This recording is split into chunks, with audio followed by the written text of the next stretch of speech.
How's everybody doing tonight? Everybody doing well? Happy Monday to you.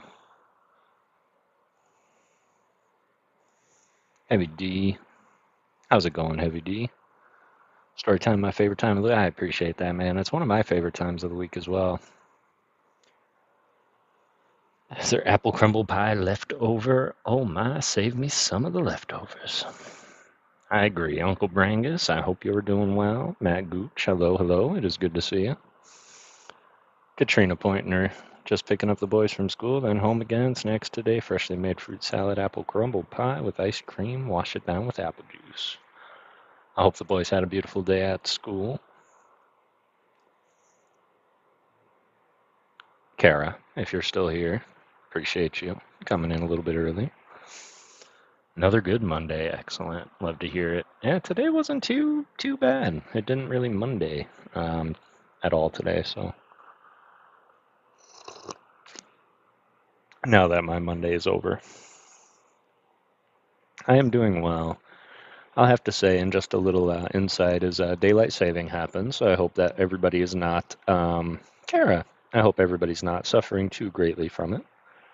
I will say, living in Arizona, we don't recognize or practice daylight saving time. In fact, daylight's the one thing we really don't want around in the desert. So our clocks don't move, but because I work where I work, I run on East Coast time, so everything for me literally is now have to do it an hour earlier. Which is fine, because I also get to get off a whole hour earlier, so funnily enough, I get to do everything and stream earlier for me, but sadly, that doesn't really make it earlier for you guys. It's going to stay at the same time for y'all. But hope you're all doing well and adjusting fine. Hey, JB's Pokestop. How you doing, fam? It is good to see you. Did want to look at one thing. And that is, unless anybody can recall, I'm not really sure which chapter we did end with.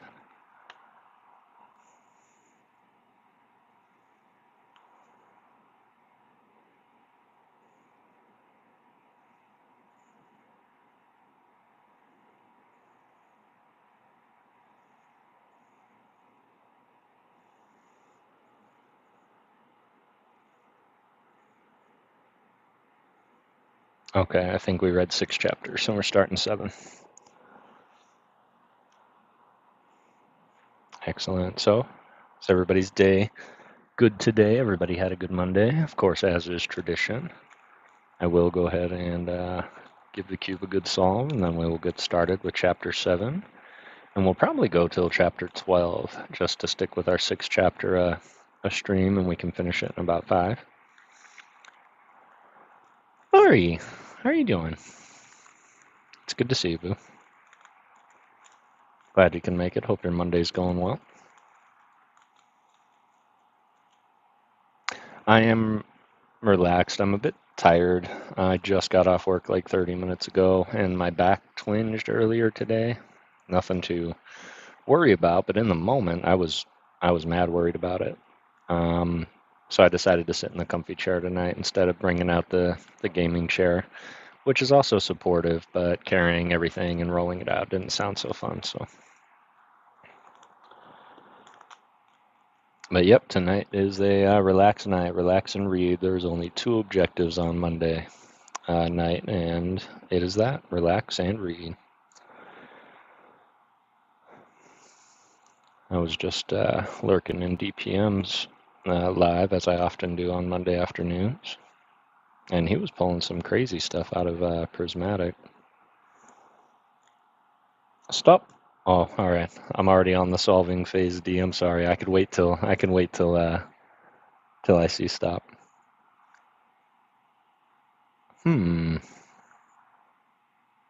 That's not a bad idea. I have a green screen, or access to one, I should say. That wouldn't be a bad idea. I would love to put myself in the environment of our story. It would be way too outside the realm of my potential to have the scenery change based on the location of the story we're reading. That would be cool, but I couldn't only imagine how much programming and time that would take. Solve away. I appreciate you, D. Good news is I was able to solve the windmill cube all by myself. Finally figured them out. I, in doing so, figured out how to solve the twisty demon cube that I was never able to solve. I pulled that out. I tried the same thing, and it worked on that one too. So I was able to finally solve that. So looking forward to showing you guys both of those on Thursday. I'll bust them both out.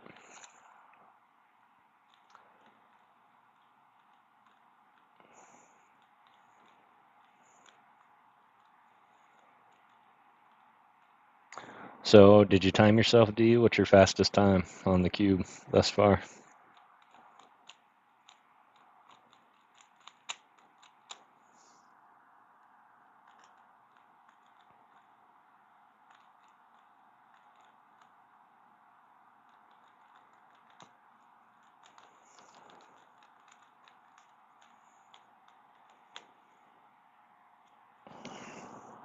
That would be so cool, right? That's what I really admired about Bro Rips is he was very much in tune with his green screen technology, and he made those streams really, really fun with changing locations easily. No leftovers made it today while the boys were at school. Freshly made today. Let's go. Freshly made apple crumble. I love it. And I finally watched that Rubik's Cube video I started to, D, on Discord. It was super cute. I liked it. Where are we at? Got 4 minutes. We usually give about a 10-minute breather. Faster, 3 minutes and 40 seconds, but that was a fluke. I call no solve a fluke. There's many a times, like my best time is 1 minute, 14 seconds. But every time I say it out loud, I just remember like I didn't scramble it as much as I normally do. So it was just, like you say, a fluke, but I still count it as my fastest time because as long as it's scrambled, and I say it's the fastest time. I think I'm going to time myself right now. I'm going to start solving right at that turn of the hour and about, or turn of the minute in about 20 seconds. We'll see where I get. All right, 10, 9, 8, 7, 6, 5, 4, 3, 2, 1, solve.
And time. That's about a minute. 1 minute and 4 seconds. That's not bad. That's not bad, y'all. I just beat my personal best. Actually sick. I haven't been sick in like 10 years and this feels, oh man, I'm so sorry for that. Been practicing every day though, and I'm getting better with the last couple of steps, and I've been gaining, having the yellow cross and the corners in place, but slip up on the last few moves. Sounds like my progression. Just stick with it, man. One day it'll just make sense on how you do it, and I promise you, you'll forever know how to move things around the cube. So keep practicing. I'm proud of you. Keep going. That felt good. That felt good. You ate. You already went out. It's time for your 2 to 3 hour nap. Spoil these 3 kiddos, but to me, it's not spoiling them, as it's normal to eat like this since they were little, other than Brad. That's true. Hey, Adam Jones, what's going on? It's good to see you.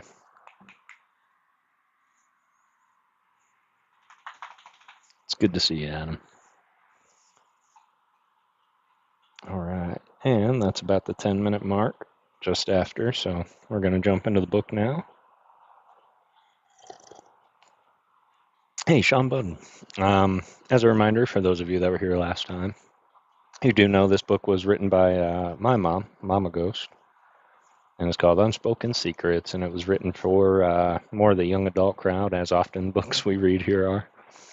So the writing is very unique, and I'm really doing my best with the conversation pieces, but there's oftentimes up to 6 people talking to each other at once, so I'm going to do my best. That's all I ask, but I appreciate you guys. A lot of you reached out to me and thanked me for the story, wanting to know where it's going to be going, so the one thing I know is she would be beside herself that y'all were into her book. So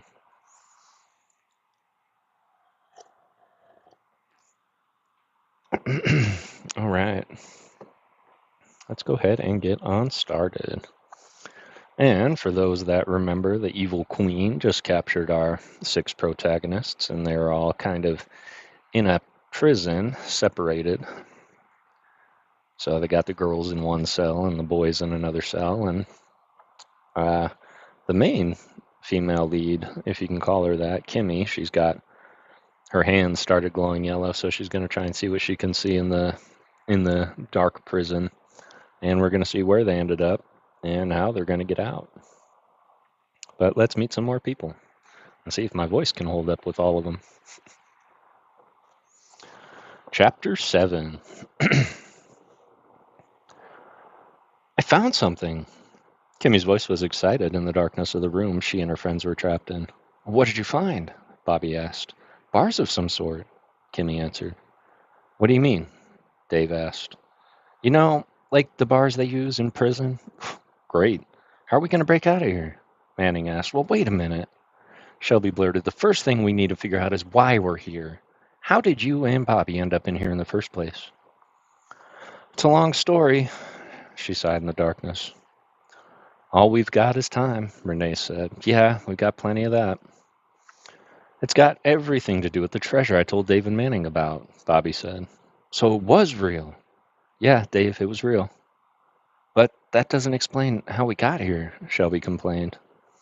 I think it does. What kind of treasure did you find? Renee inquired.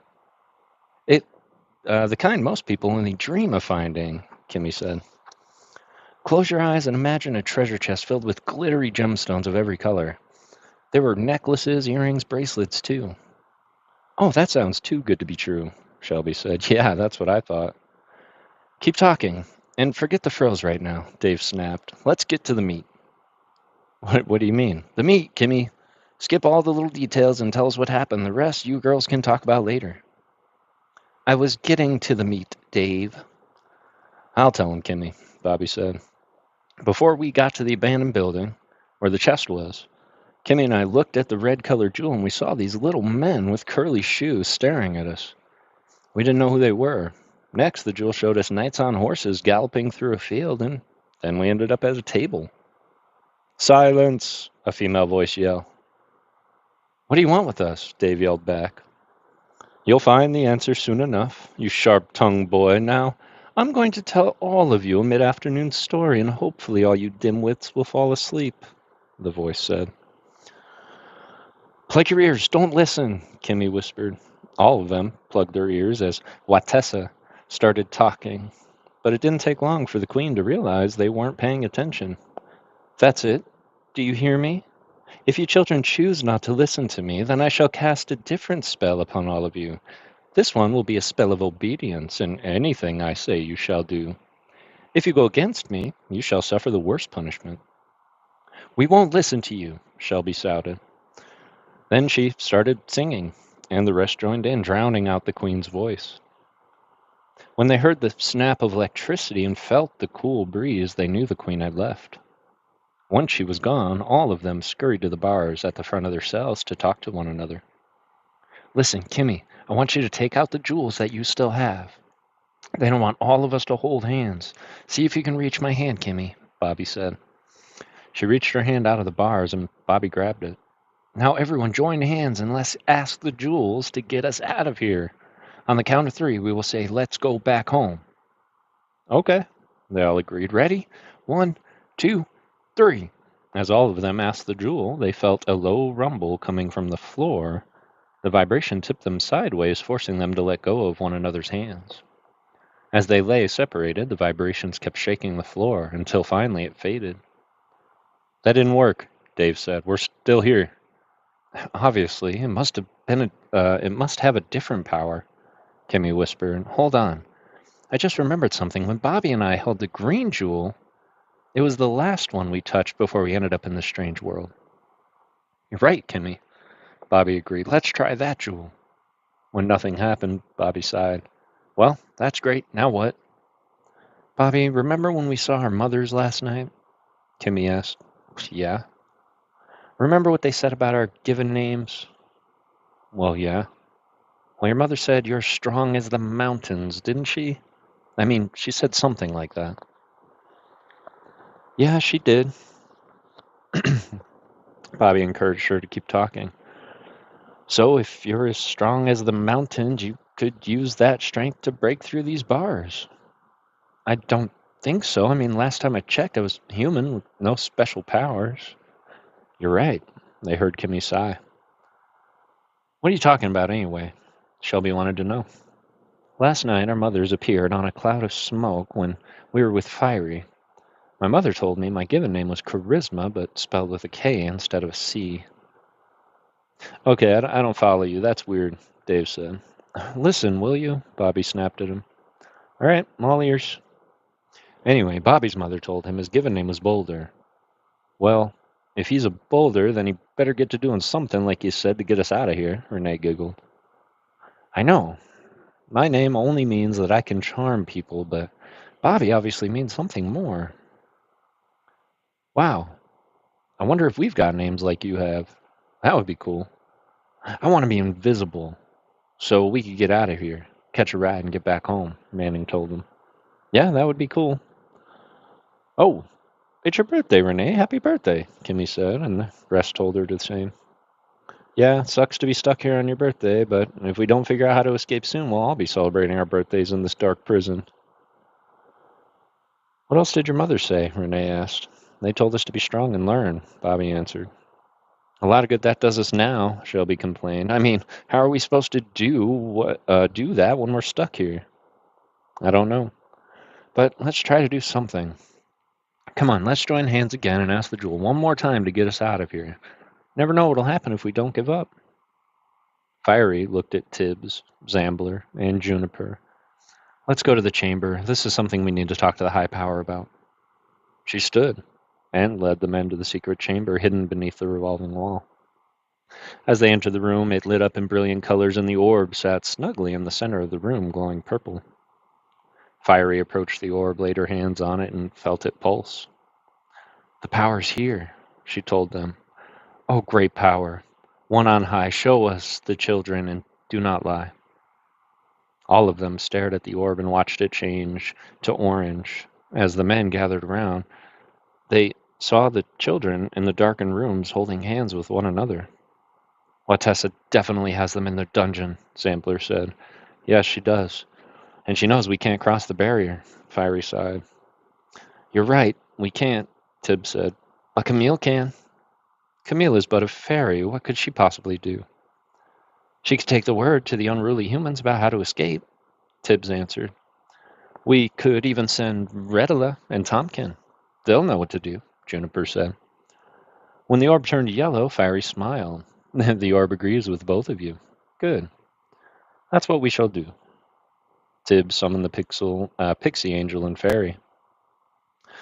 What's that noise? Kimmy asked when she heard a tapping. I don't know. As long as it's not that ugly creature that took us, I don't really care, Shelby sighed.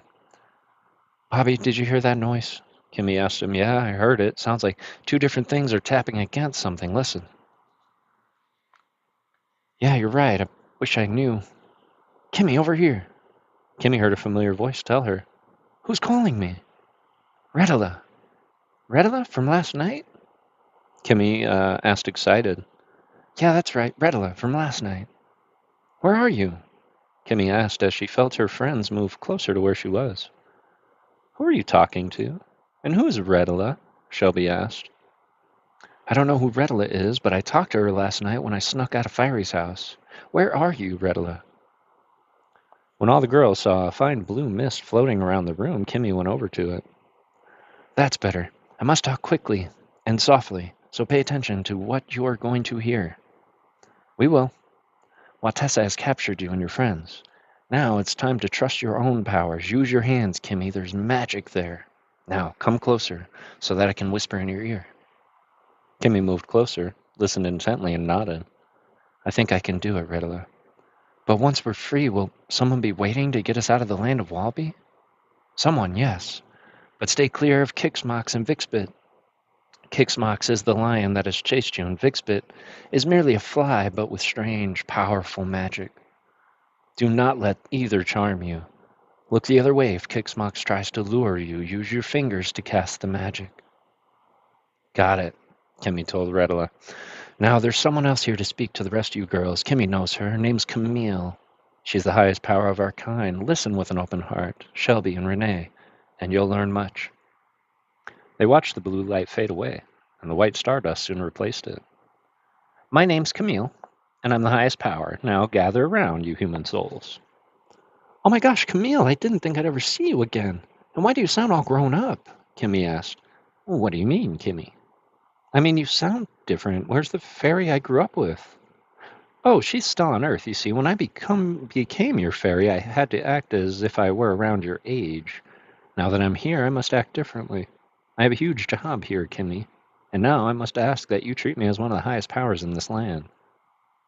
Oh, who are you? Shelby asked. We've no time for that now. Perhaps later. Now gather close, and I shall whisper the magic directly into your ears. All three of the girls did as she asked, and when she finished, the white light disappeared. What's going on over there? Dave asked. Be quiet, Shelby said. We've got something to do. When the boys watched a bright red glow in the corner of the room, their eyes grew big as they stared. Then they saw a little man floating. Come here, all of you. When the three boys gathered around, the little man put his hands on his hips. I need one ear at a time. I'll start with Bobby's. Bobby leaned forward, and then the little man whispered in his ear, and then in Manning's and Dave's. Once he was finished, he looked at them sternly. Do you understand what to do? Yeah, Manning swallowed hard and couldn't believe what the little man had told him. Good, now I'm leaving. The rest is up to you humans. The little man started fading when Bobby called out for it to wait. What is it? The little man asked. What's your name? Bobby asked. Tomkin. The little man told him and was gone. Soon all the kids were at the front of their rooms and the bars. So all of you know what you're supposed to do, right? Bobby asked. Yes, they answered him. So on the count of three we start, okay? 1, 2, 3. Wait, Kimmy interrupted. Do we do it all at once? Yes, Bobby answered. But won't that make a lot of noise? Yeah, but let's just do what we were told, Manning answered. Okay, fine. Ready? Yeah. 1, 2, 3. All of them did exactly what they were told, and soon the bars lifted, and the 6 of them ran out of the rooms, up the steep stairs, and stopped when they came to a big steel doors. Let's do the exact same thing, Bobby said. They joined hands, and Bobby asked them if they were ready. We're ready. 1, 2, 3, and they did the same thing, and the door swung open. Let's go, Bobby said, and they took off running. There are the carpets Redela told us about, Kimmy pointed. Jump on, Bobby said, and they all sat on the carpets which lay on the ground. When none of them moved, they looked at one another. What's going on, Bobby? Dave asked. I don't know. Are you sure these are the right ones? Shelby inquired.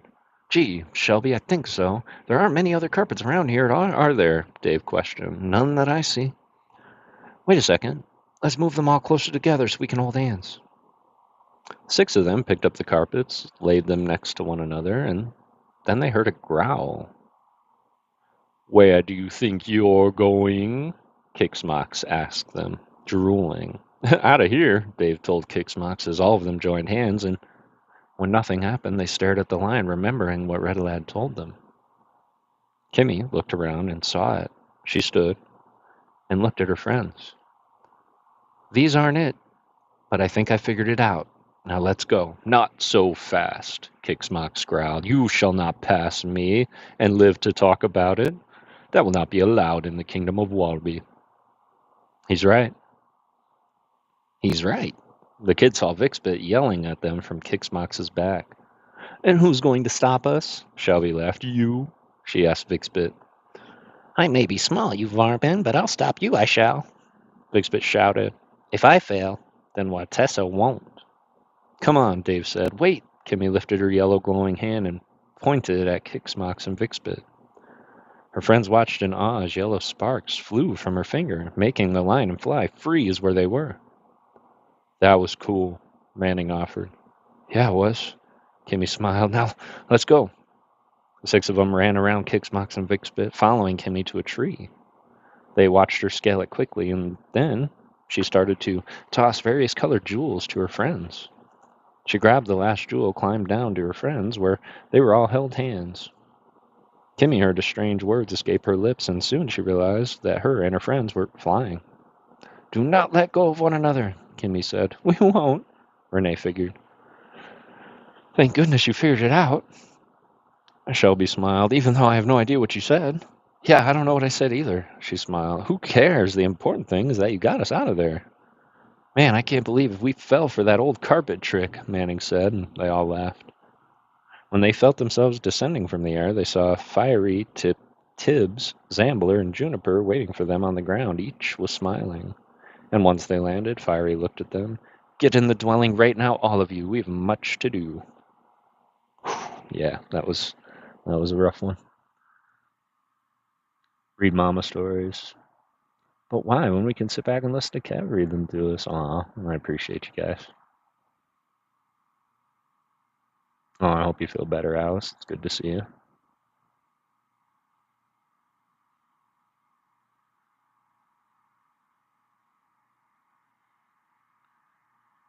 It is good to see you all. All right, so they got out. They regrouped. Some of them learned some new stuff about themselves.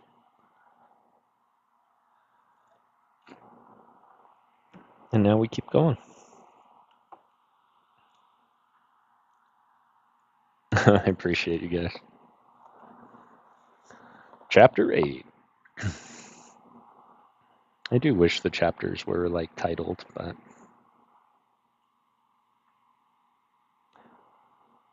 they all gathered in the colorful room where Kimmy and Bobby had spent the night. And once they were situated, Fiery began talking. "What happened was a close comfort call," she paced. "What we need to do is get down to some serious business. I need all of you human children to pay attention from now on." "You act like it was our fault that ugly creature took us." Dave stretched his legs as he stared at her. "I'm acting no such way." "Yes, you are. Because of what you said, you're blaming us," Shelby told her. "No, she's not." Bobby was calm. "Now let's stop arguing and let Fiery tell us what we need to know." After they settled down, Fiery looked at Shelby. "I'll start with you. Do you know what your given name is?" "Yes, Shelby. That's your Earth name. Your given name is entirely different." "Then I've got no idea what you're talking about."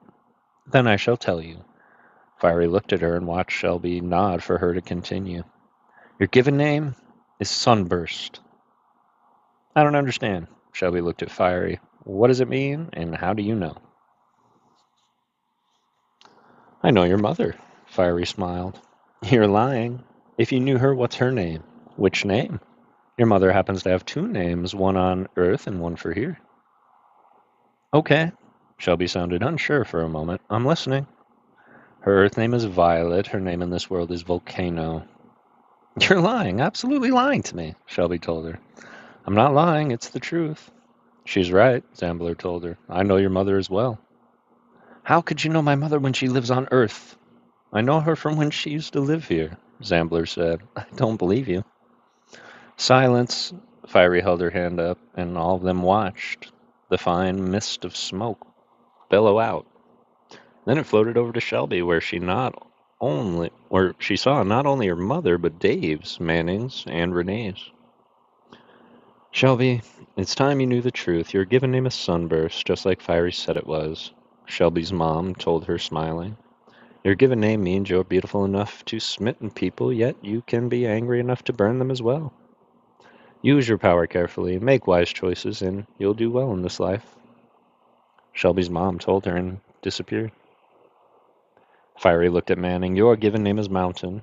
You're strong enough to stop the evil, yet will let others so worthy pass. Yeah, so what does that mean? He asked, frustrated. Listen to Fiery, Manning's mother told him gently. Your mother's given name here in this world is Tornado. On Earth she is known as Tully. Manning looked at her mother, who nodded, looked at his mother. Learn from Fiery Mountain, and you will do well. And she faded from sight. Next is Dave. Your given name is Dagger. Looked at his mother, who nodded. You are as edgy as a sword, and your tongue is as sharp.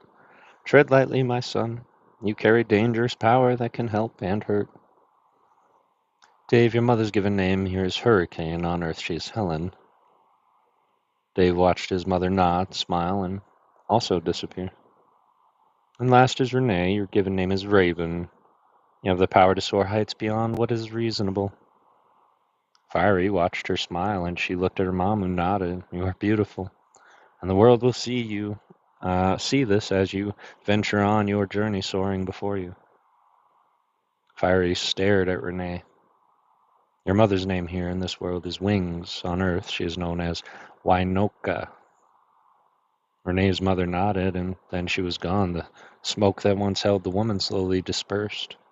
What does it all mean? Renee asked gently. It means, children, you are here to learn of your heritage and the great war between good and evil which is coming. So why us? Dave asked, shrugging. Because each of you were born here. In Panora? No, Kimmy, you were born in the town of Karma. Oh, Bobby, you were born in the town of Busha. Dave, you were born in the town of Danville. Manning, you were born in the town of Mela. Shelby, you were born in the town of Selhorn. And Renee, you were born in the town of Ramo. I get it now, Renee whispered. Get what? Manning asked. All of our names, the ones here and on Earth, all start with the first letter of the town we're born in. Bravo, child, you're catching on. She smiled and clapped her hands joyfully. If we were all born in different towns, how come we know one another on Earth? Because our mothers are friends, Bobby told them. Logically, obviously, they're friends in both worlds. That is why all our birthdays are so close together? Shelby blurted out in shock. Yes, you were all born within 10 days of each other. It makes all of you very powerful, very lucky, but not without dues that have to be paid to the world you're from. Fiery looked at all of them. I'm lost, Bobby shrugged. Look, kids, what Fiery is telling you is called history. Tibbs tapped his foot in annoyance. Let's show some respect, shall we? We thought we were, Dave glared at him. If you were, you would let her finish talking and stop interrupting, Tibbs told him impatiently. Okay, fine. Crossed his arms and stared at Fiery. I'm going to tell you now why you're here. A long time ago, back when your grandmothers lived here, before they went to live on Earth, strange, magical things happened in this land that you've been brought to. You see, each of your mothers have been given very special powers. The beauty of it is, each of you children have powers of magic, unlike those of your mothers or grandmothers. This makes all of you unique. But why now? Dave blurted. Why now what? Fiery asked. Why did all of you wait till now? I was getting to that. Fiery looked at him. I'm sorry, continue. So glad she has your permission, Tibbs said. You know, Tibbs, I think Dave just wants to understand what's going on. Renee was gentle. But I look at him as unruly and ungrateful for the gifts he has. He should never interrupt when Fiery's speaking. Yeah, and I'm sure he wouldn't. If this was school, like back on our planet Earth. That's an excellent idea. Let's call this school, as you said, Sunburst. Then you'll be forced to keep your tongues quiet so Fiery can teach you. Tibbs folded his arms once again and tapped his foot. I know back when I was a mere boy, had I spoken out and interrupted in all the ways, the way all of you keep doing, my mother would have cast a spell of silence on my lips. Kimmy giggled. I bet she would have, Tibbs. Now, come on, lighten up. We're only trying to understand what we're doing here. I completely understand that, Charisma. But time is of the essence. Now all of you close your lips, or I'll indeed put a spell of silence on all of you. And don't think for one second I won't do just that. Tibbs tapped his foot so hard all of them felt the floor shake. Fiery smiled at her old friend, then at the children. Are we ready to continue then? When she saw them nod, she looked at each of them and then took a deep breath. Okay, let me explain right away what you're doing here. Then I'll explain what's expected from each of you. Maybe if I tell you all of your purpose here and why you were summoned, you won't be so quick to interrupt my speech. None of the children said a word, and for a moment Fiery wondered if Tibbs had indeed cast a spell of silence on them. But she knew he hadn't. In our world, children come of age when, she paused, held up her finger, and pointed at each of them. The girls turning 14 and the boys turning 15. Why? Manning asked. Oh, great. One sentence later and you're back to interrupting. Tibbs glared at him. Sorry, I'm confused. Manning told Tibbs. In our world, on Earth, none of us come to our own, as you call it, until we turn 18. That's when the people on Earth think we're mature enough to make our own decisions, even though that's the only thing we're really allowed to do. At least until later. Yeah, Manning's right. Well, it's different here. By the time girls are 14 and boys are 15, we feel they should be mature enough to listen and learn. But none of you children can keep quiet long enough for either one to take place.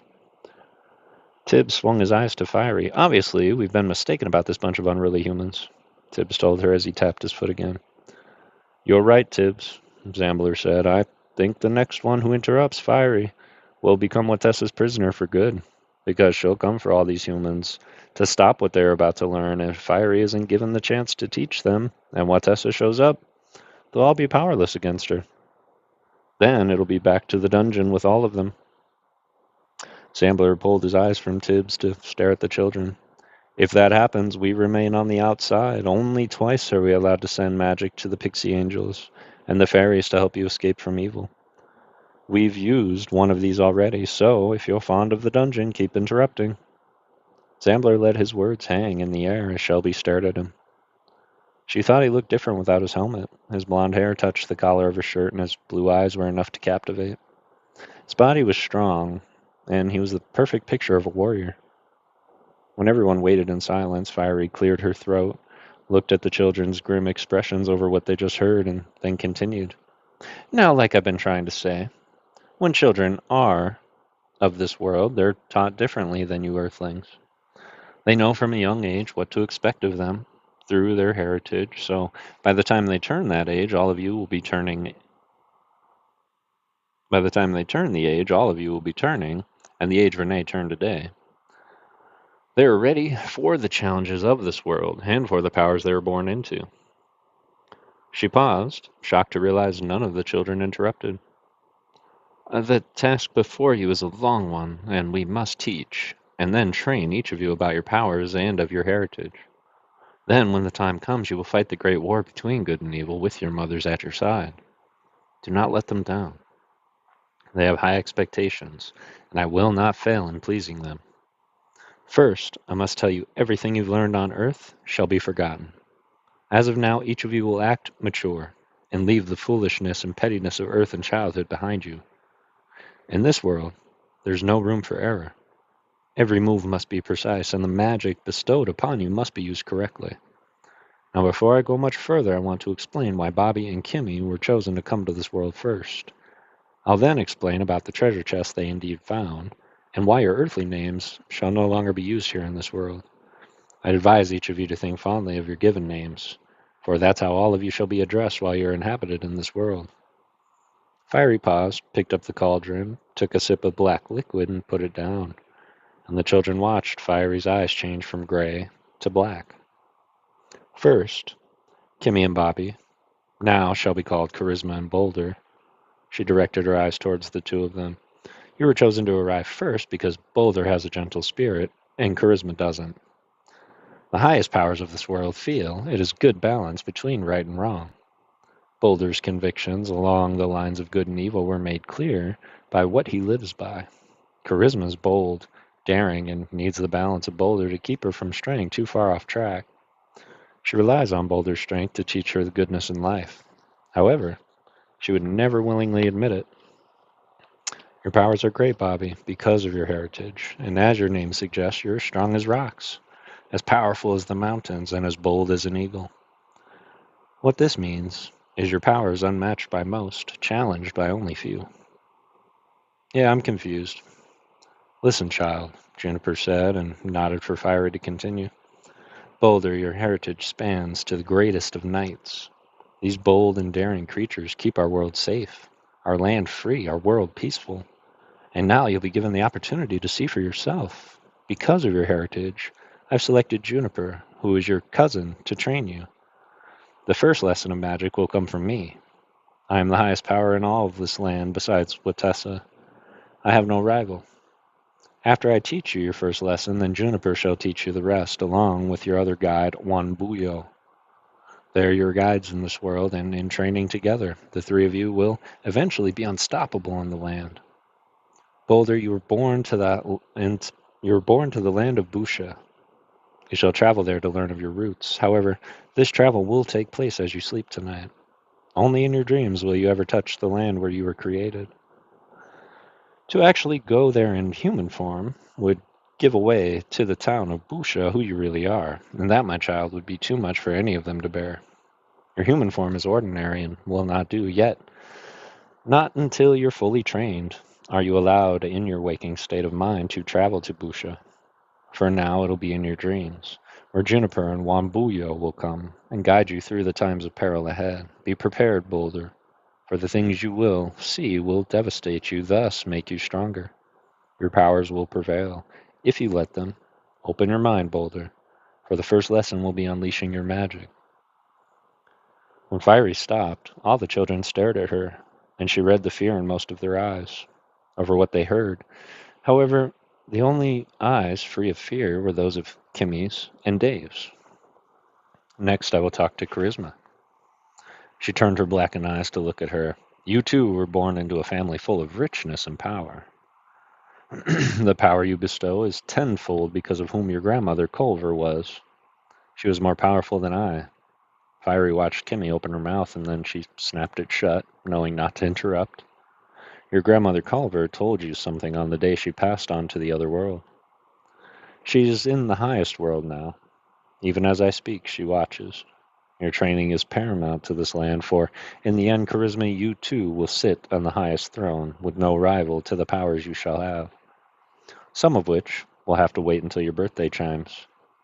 It'll be on this day. The world you're in shall stop for the first second of your birthday. It's long overdue. You'll have two trainers. The first will be Zuela, and she will teach you certain powers which will be yours. Do you remember Zuela?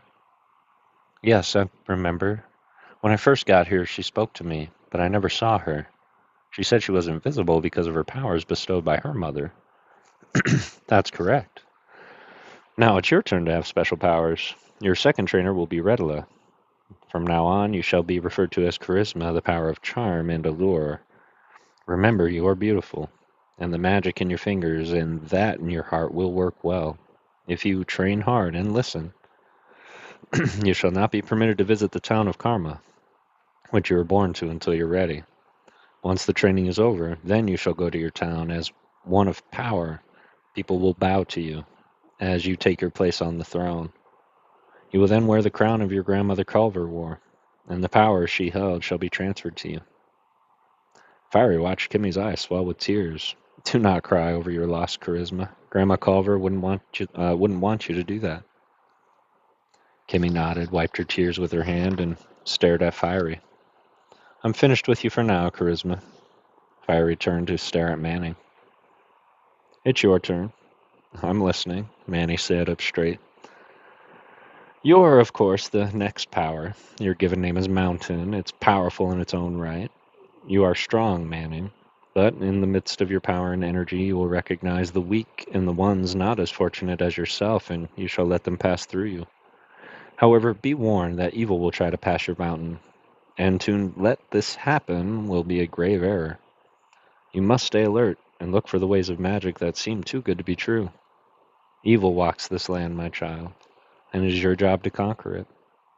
Evil will challenge each of you in your own right, but with a careful balance, we are all confident that you shall do what's expected, with little or no harm to those you'll very soon protect. Mountain, you were given the magic of illusion, and in time you will learn how to transform yourself into a mountain, as strong as the most majestic kind, but don't let this power lead you astray. Evil waits with its ugly head for you to come into your own. The enemy is going to try to stop this, but you shall prevail. If you train hard and learn all you can, the town of Mela, which you are from, will not let you in if you try to visit. Right now, some unforeseen force blocks it, and until you unravel the mystery of it, you will not be permitted to enter. You'll train with the highest powers of your heritage, and that will be three different sources. The first trainer is Tibbs, the second is Grubbs, the third is Zambler. All are men of honor and indisputable magic. Learn well, and this world shall prevail. Only when your training is complete will the evil surrounding the town you're from fall. If you attempt to enter before you unlock the magic, evil will rain down on this entire world. Be strong, Manning.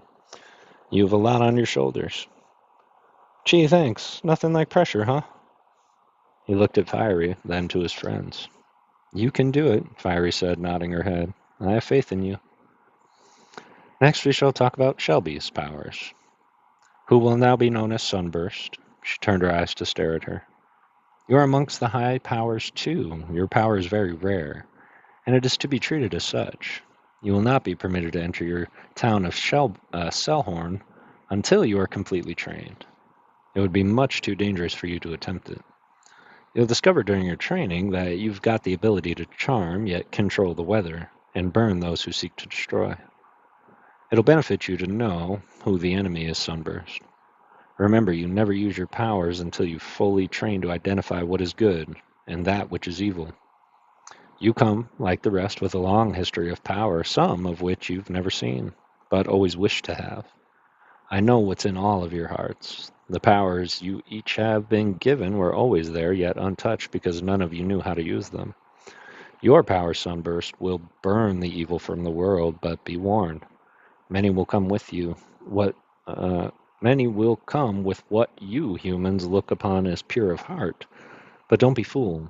Evil walks this land in disguise, and it will be up to your trained eyes to spot, seek, and destroy. You'll have three trainers to develop your magic.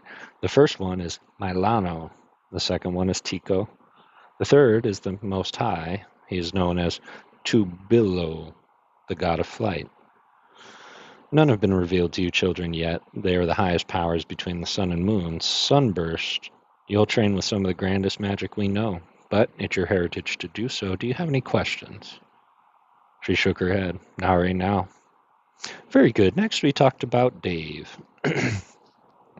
You are the highest power of your heritage. You bestow magic so rare that most will doubt your power.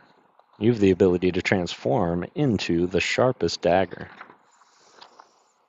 known to man and beast. It is through this unbelievable power that you'll learn the difference between evil and goodness. Your heritage encompasses much, and the temper you were born with must be controlled, as well as your sharp tongue. You'll be trained to use your words carefully, your power only used in dire time of need, and will be rich in jewels, and many enemies will seek to destroy and take the powers you bestow. Yours will not be without sacrifice. Your town, Danville, is sealed until you're fully trained. Only then will you be permitted to enter. You shall have two trainers of great power. The first will be Tomkin, the second Zambo. Both are to be honored and respected. Treat them well, Dagger. Do you have any questions? No? Dave simply shrugged his shoulders. And next is Renee. Raven, your powers are those that will speak volumes. You have the power to fly, and in doing so shall make an excellent spy for the land. Your powers come from the birds of great spirits and ones who should be respected. Your powers will not end with flying. You will have the ability to change color and to be any bird of your choosing. It will be as though it will be through this that you may escape this world's evilness. When it rears its ugly head, don't abuse the power to fly or warp from one bird to another. Your magic will be your talons, which can lift others in need to great heights and carry them to safety. Or with those talons, you'll have the power and the ability to damage the bodies of those considered in this world to be evil. Use your talons well, and we will rid this land of evil as it breathes on our homeland. Your town, Brahmo, is not sealed, for in your heritage too many have the gift of flight. It would be impossible to seal your town. However, you will not gain interest to your town or the throne which awaits you until you've proven your valor. You must prove to your heritage you deserve the gift of wings and talons to carry or destroy, and the other magic, which will be revealed to you by your 3 trainers. The first is Loreen, the second is Rennie, and the third is Crowy. Fiery clapped her hands. There, now we shall get started indeed. I'll teach all of you your first lesson, and then I shall turn you over to your highest powers of your heritage. First, we shall nourish our vessels and celebrate what we have learned. Then we shall have Kruno, which is what you humans call cake, for we have a birthday today, and that means Renee entitled to all her magic at once. The rest of you shall gain yours, like I said earlier, when the first chime of the clock rings out on your birthday. Fiery walked to the door, then opened it. Come, children. It's this way to our celebration. Well, hey, Puck Rocker. How you doing, man?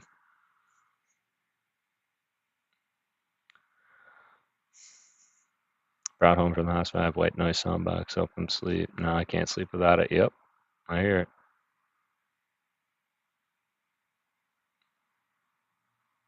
I did it to myself. Aw.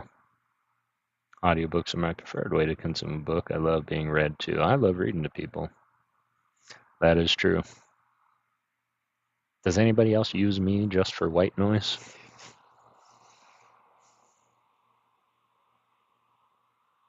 Very interesting indeed, and all I can say is like the imagination on this woman to create like 6 individual stories. I have the feeling that she wanted to make this into like a series of books. So we'll see how it ends. I'm very excited to see this war of good and evil. All right, chapter 9. I'm gonna refill my coffee real quick, and then we will continue on going. But appreciate you guys being here. I know it's a slow night. I know we got a lot of other people on right now, but I appreciate those that are here listening to the story. I'll be right back.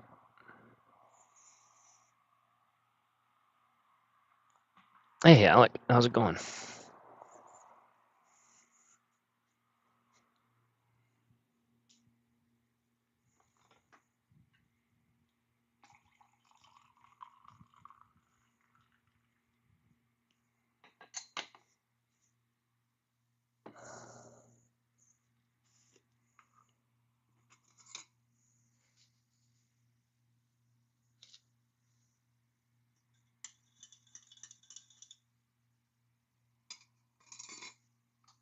Yes, very interesting indeed.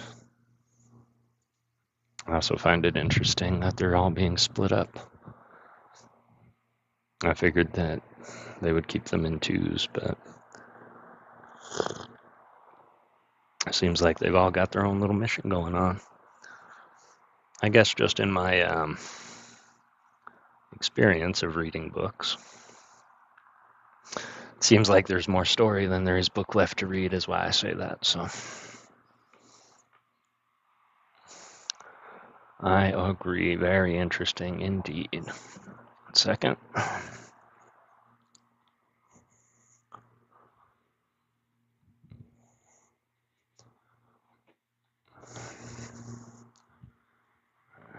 Probably go through 3 more chapters tonight. That one was a little longer. Less conversation, more description. But I'm enjoying it.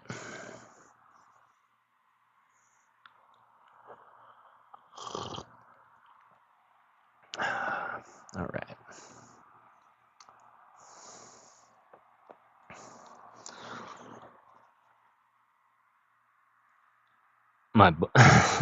Nope.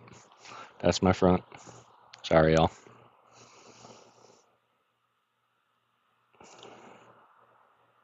All right, chapter 9. As the children gathered in the kitchen, they stared at the cake.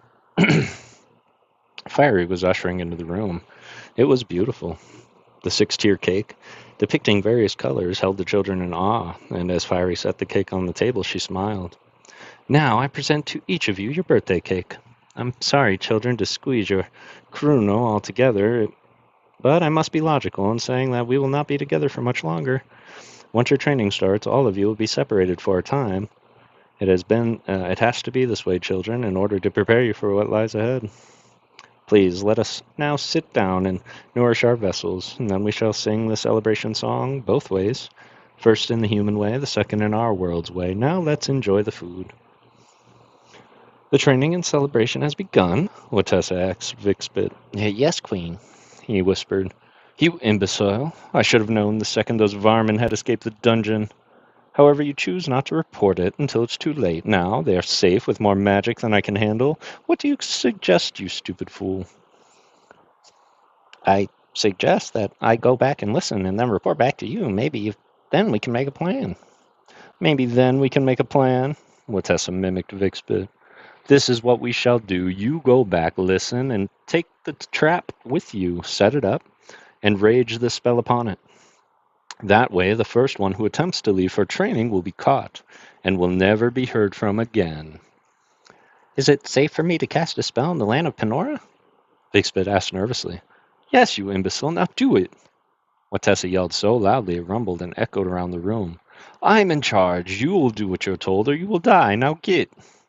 She snapped her tentacle, just missing Vixbit as he disappeared from sight.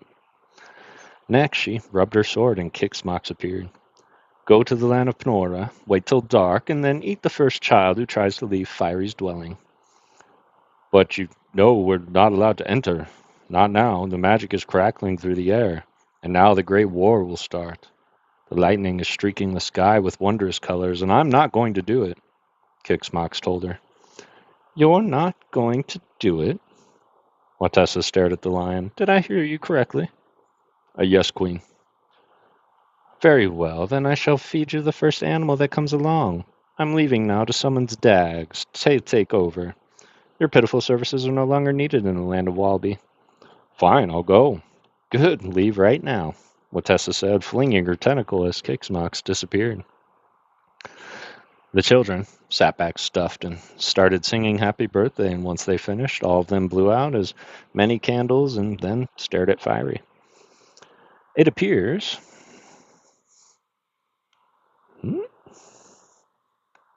It appears to be our turn to sing our rendition of the birthday song, shall we?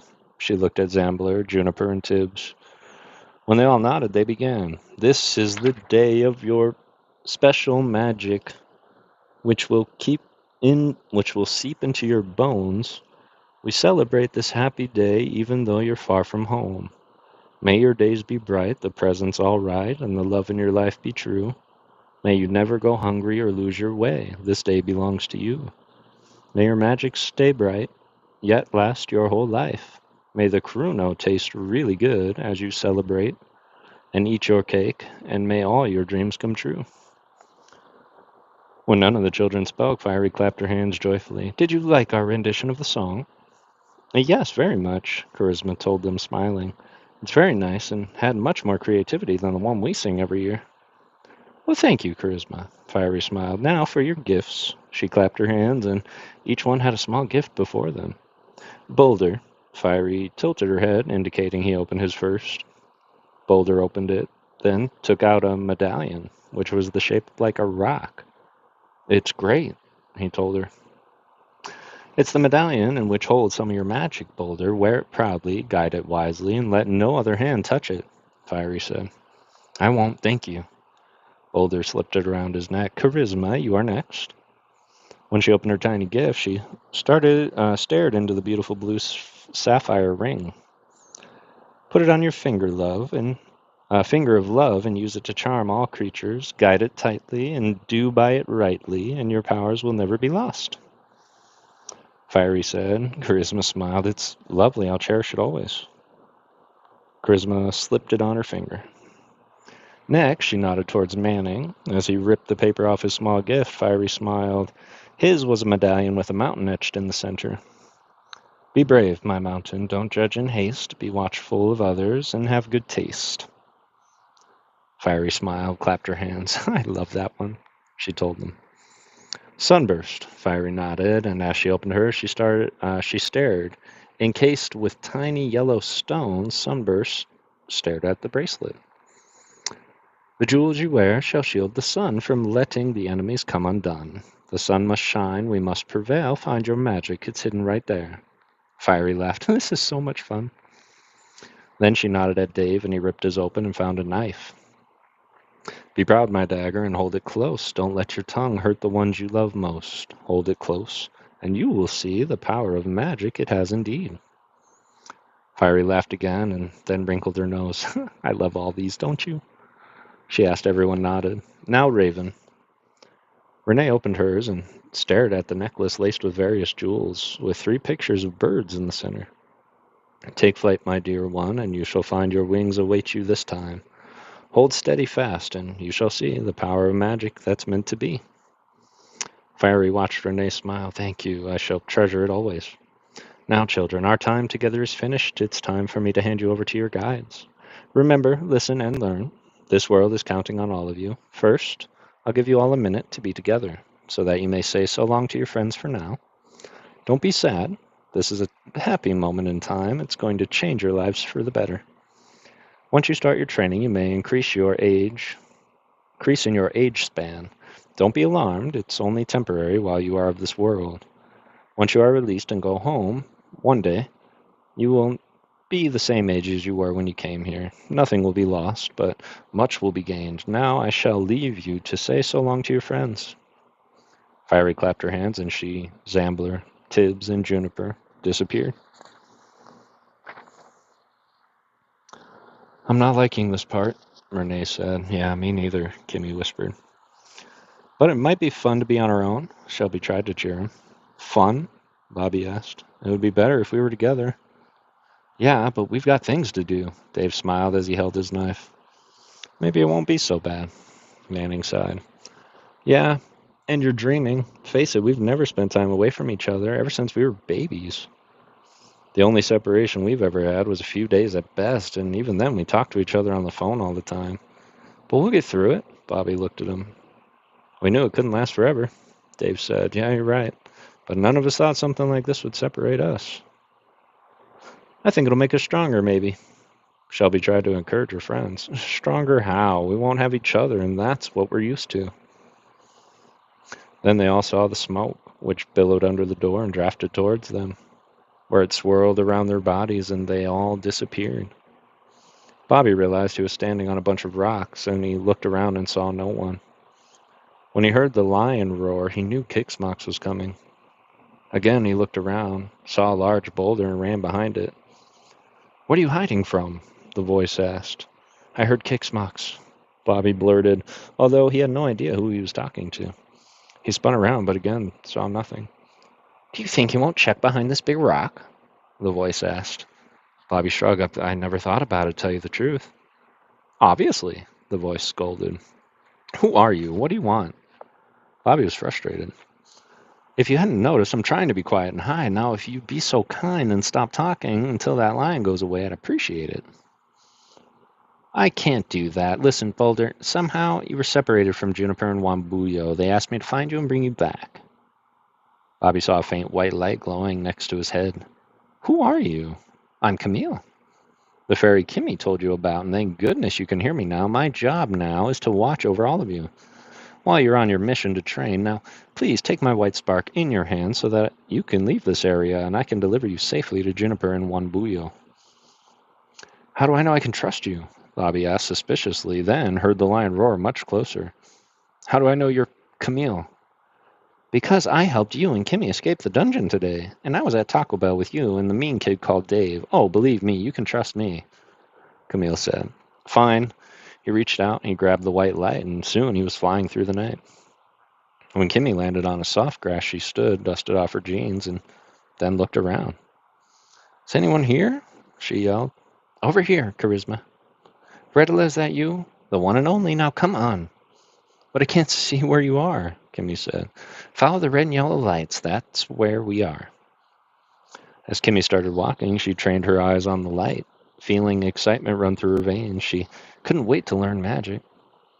We're so glad you could make it, the yellow light twinkled at her.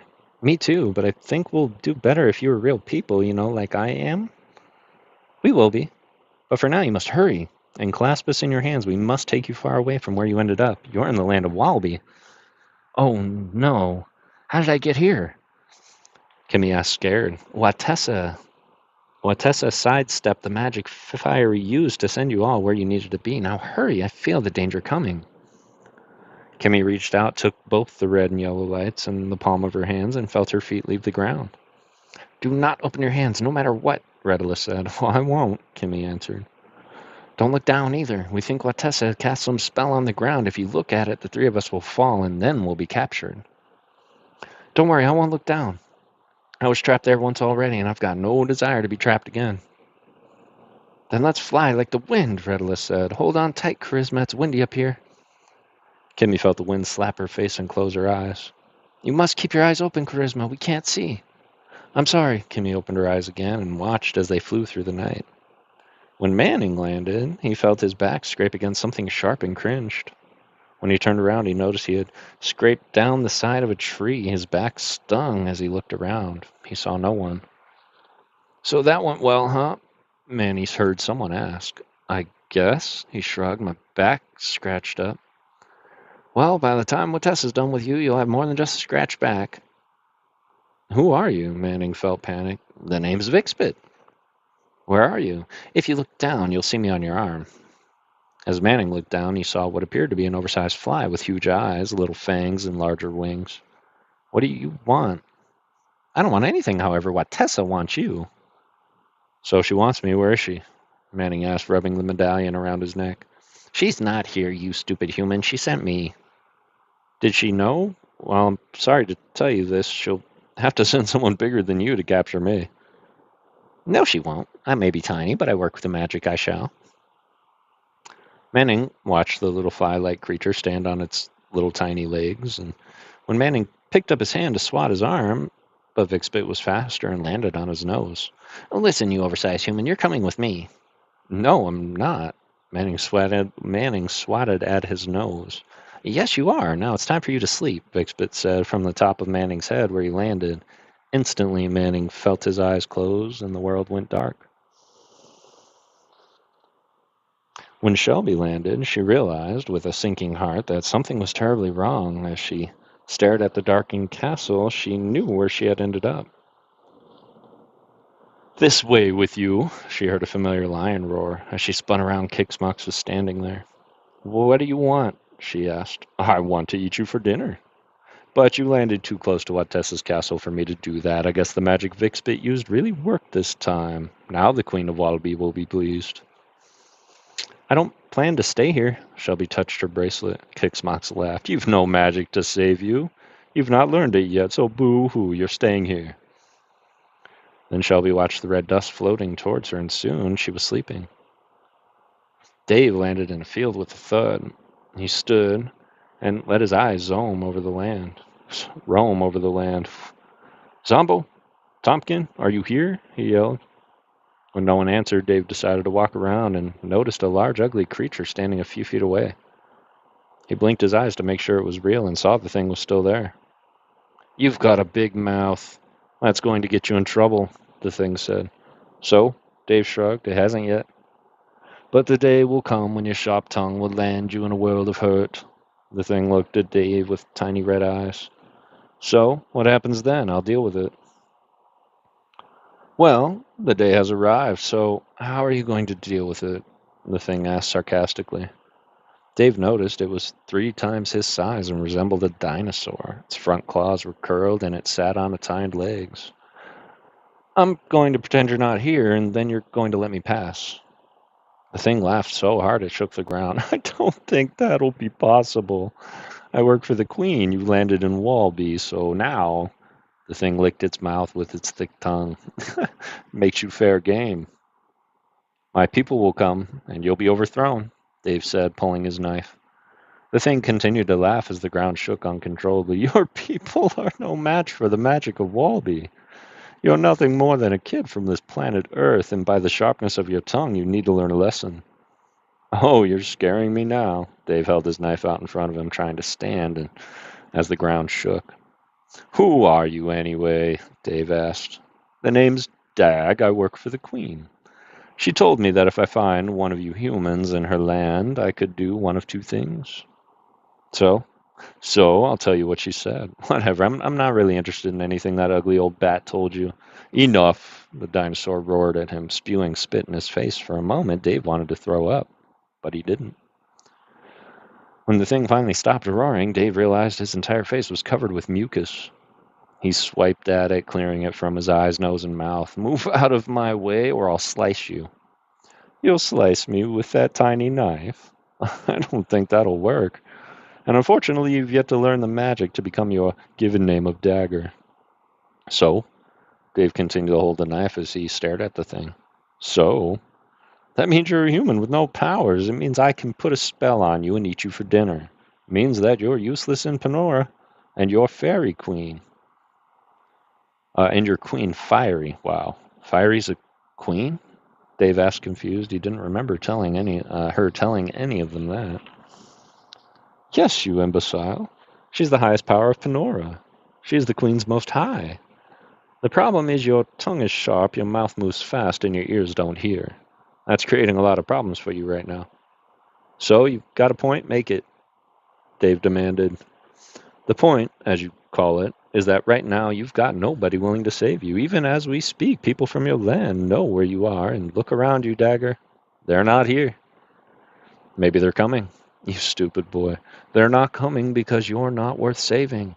Look at you standing before the great Dag, with the pitiful knife in your hands. Your eyes are filled with vengeance, yet you don't use it to your advantage.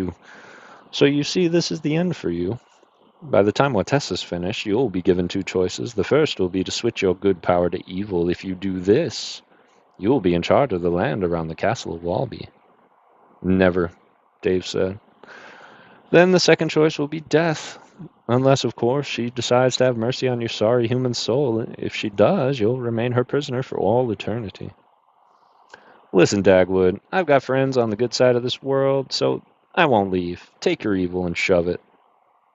Very well, Dag blew in Dave's face. Then his world went black. When Renee opened her eyes, she felt her head pound, reach her hand up to her neck, and felt her necklace. And then sighed deeply. She closed her eyes again briefly, trying to stop her head from pounding. Then she opened them.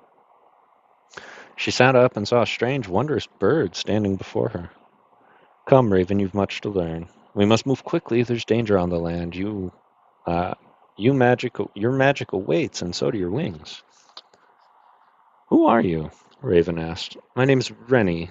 Now, you must climb on my back so we can take flight. Okay. Raven climbed on. Your headache will subside in 3, 2, 1. Wow, how did you do that? That was quicker than Motrin. Renee laughed. Magic, my dear sweet Raven. Now hang on tight. We must meet with your 2 elders of our town to discuss the capture of your friends. The what? Renee felt her heart flip in her chest. Some of your friends ended up in Walby, but never fear, the elders are here. They'll guide us in the direction we need to go. But how did it happen? Renee whispered. There must have been a magic trap placed upon you, earthly children. Then when Fiery transported all of you to meet your guide, some of the magic failed. Rennie landed high in a tree, and as Renee jumped off her back, Rennie had led her to an oversized birdhouse where 2 others were waiting. As Renee looked at them, they appeared to be humans with giant, multicolored wings. Sit, one of the elders told her. Renee sat on a lump of twigs and grass. There appears to be problems in Walby, the second elder said with his scratchy voice. Renee nodded. We must save the children who are lost, the first elder spoke. What are your names? Renee asked. I'm Crowy, the first elder answered. I'm Flam, the second elder said. We know you're Raven, the one who will be the highest power among us soon. However, you still need to be trained in the ways of your magic, and you need to learn how to use your wings. I don't have wings yet, Raven said. Yes, you do, Crowy answered. Raven reached over, felt the wings on her back, and smiled. Does this mean I can fly? Not yet, but soon. Now we must figure out how to save your friends from danger, Flam said. Why can't we go to Panora? Fiery will know what to do. Nonsense. We're much too far to do that. Besides, evil magic wraps the land of Panora right now. How did it happen? Raven asked concerned. I thought Fiery was the most high in our land. She is, Raven, but the magic thrown on traps, which were set on the evil side, cast a spell over the land of Panora, which is how your friends ended up in Walby in the Queen's land. I don't understand. Is Fiery okay? We don't know. The only thing our magic will let us see is Fiery's lost in the supercharged fog. Is she at her dwelling? Raven asked, using this new world's terminology. No, she's lost in the fog near the woods of Walby. Raven stood with a determined look on her face. Then let's get started, shall we?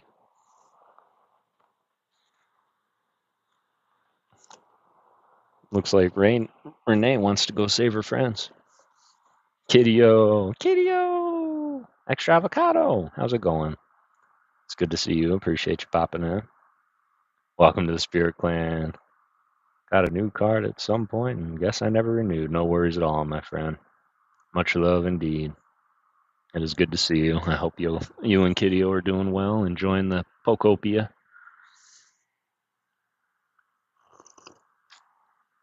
With the second scariest version of Ditto in the Pokemon universe.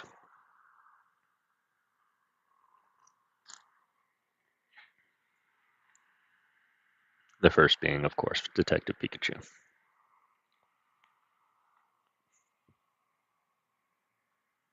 I hope everybody's Monday's doing well. I know there's only 4 of you in here, but got 14 likes thus far.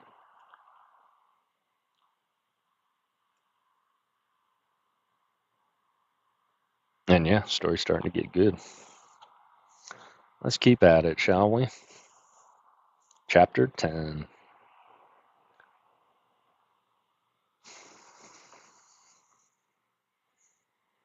Go lay down. Bobby landed with Camille still in his hands, and he saw Juniper and Wanbuyu waiting for him. Sorry I'm late, Bobby said as he looked at them. Yeah, so are we. We carried news from the land of Panora, Wanbuyu told him. What do you mean? We carry news that the land of Panora is in trouble. Fiery has been taken prisoner of the supercharged fog, and many of your friends never made it to their guides, Juniper answered. Well, how did that happen?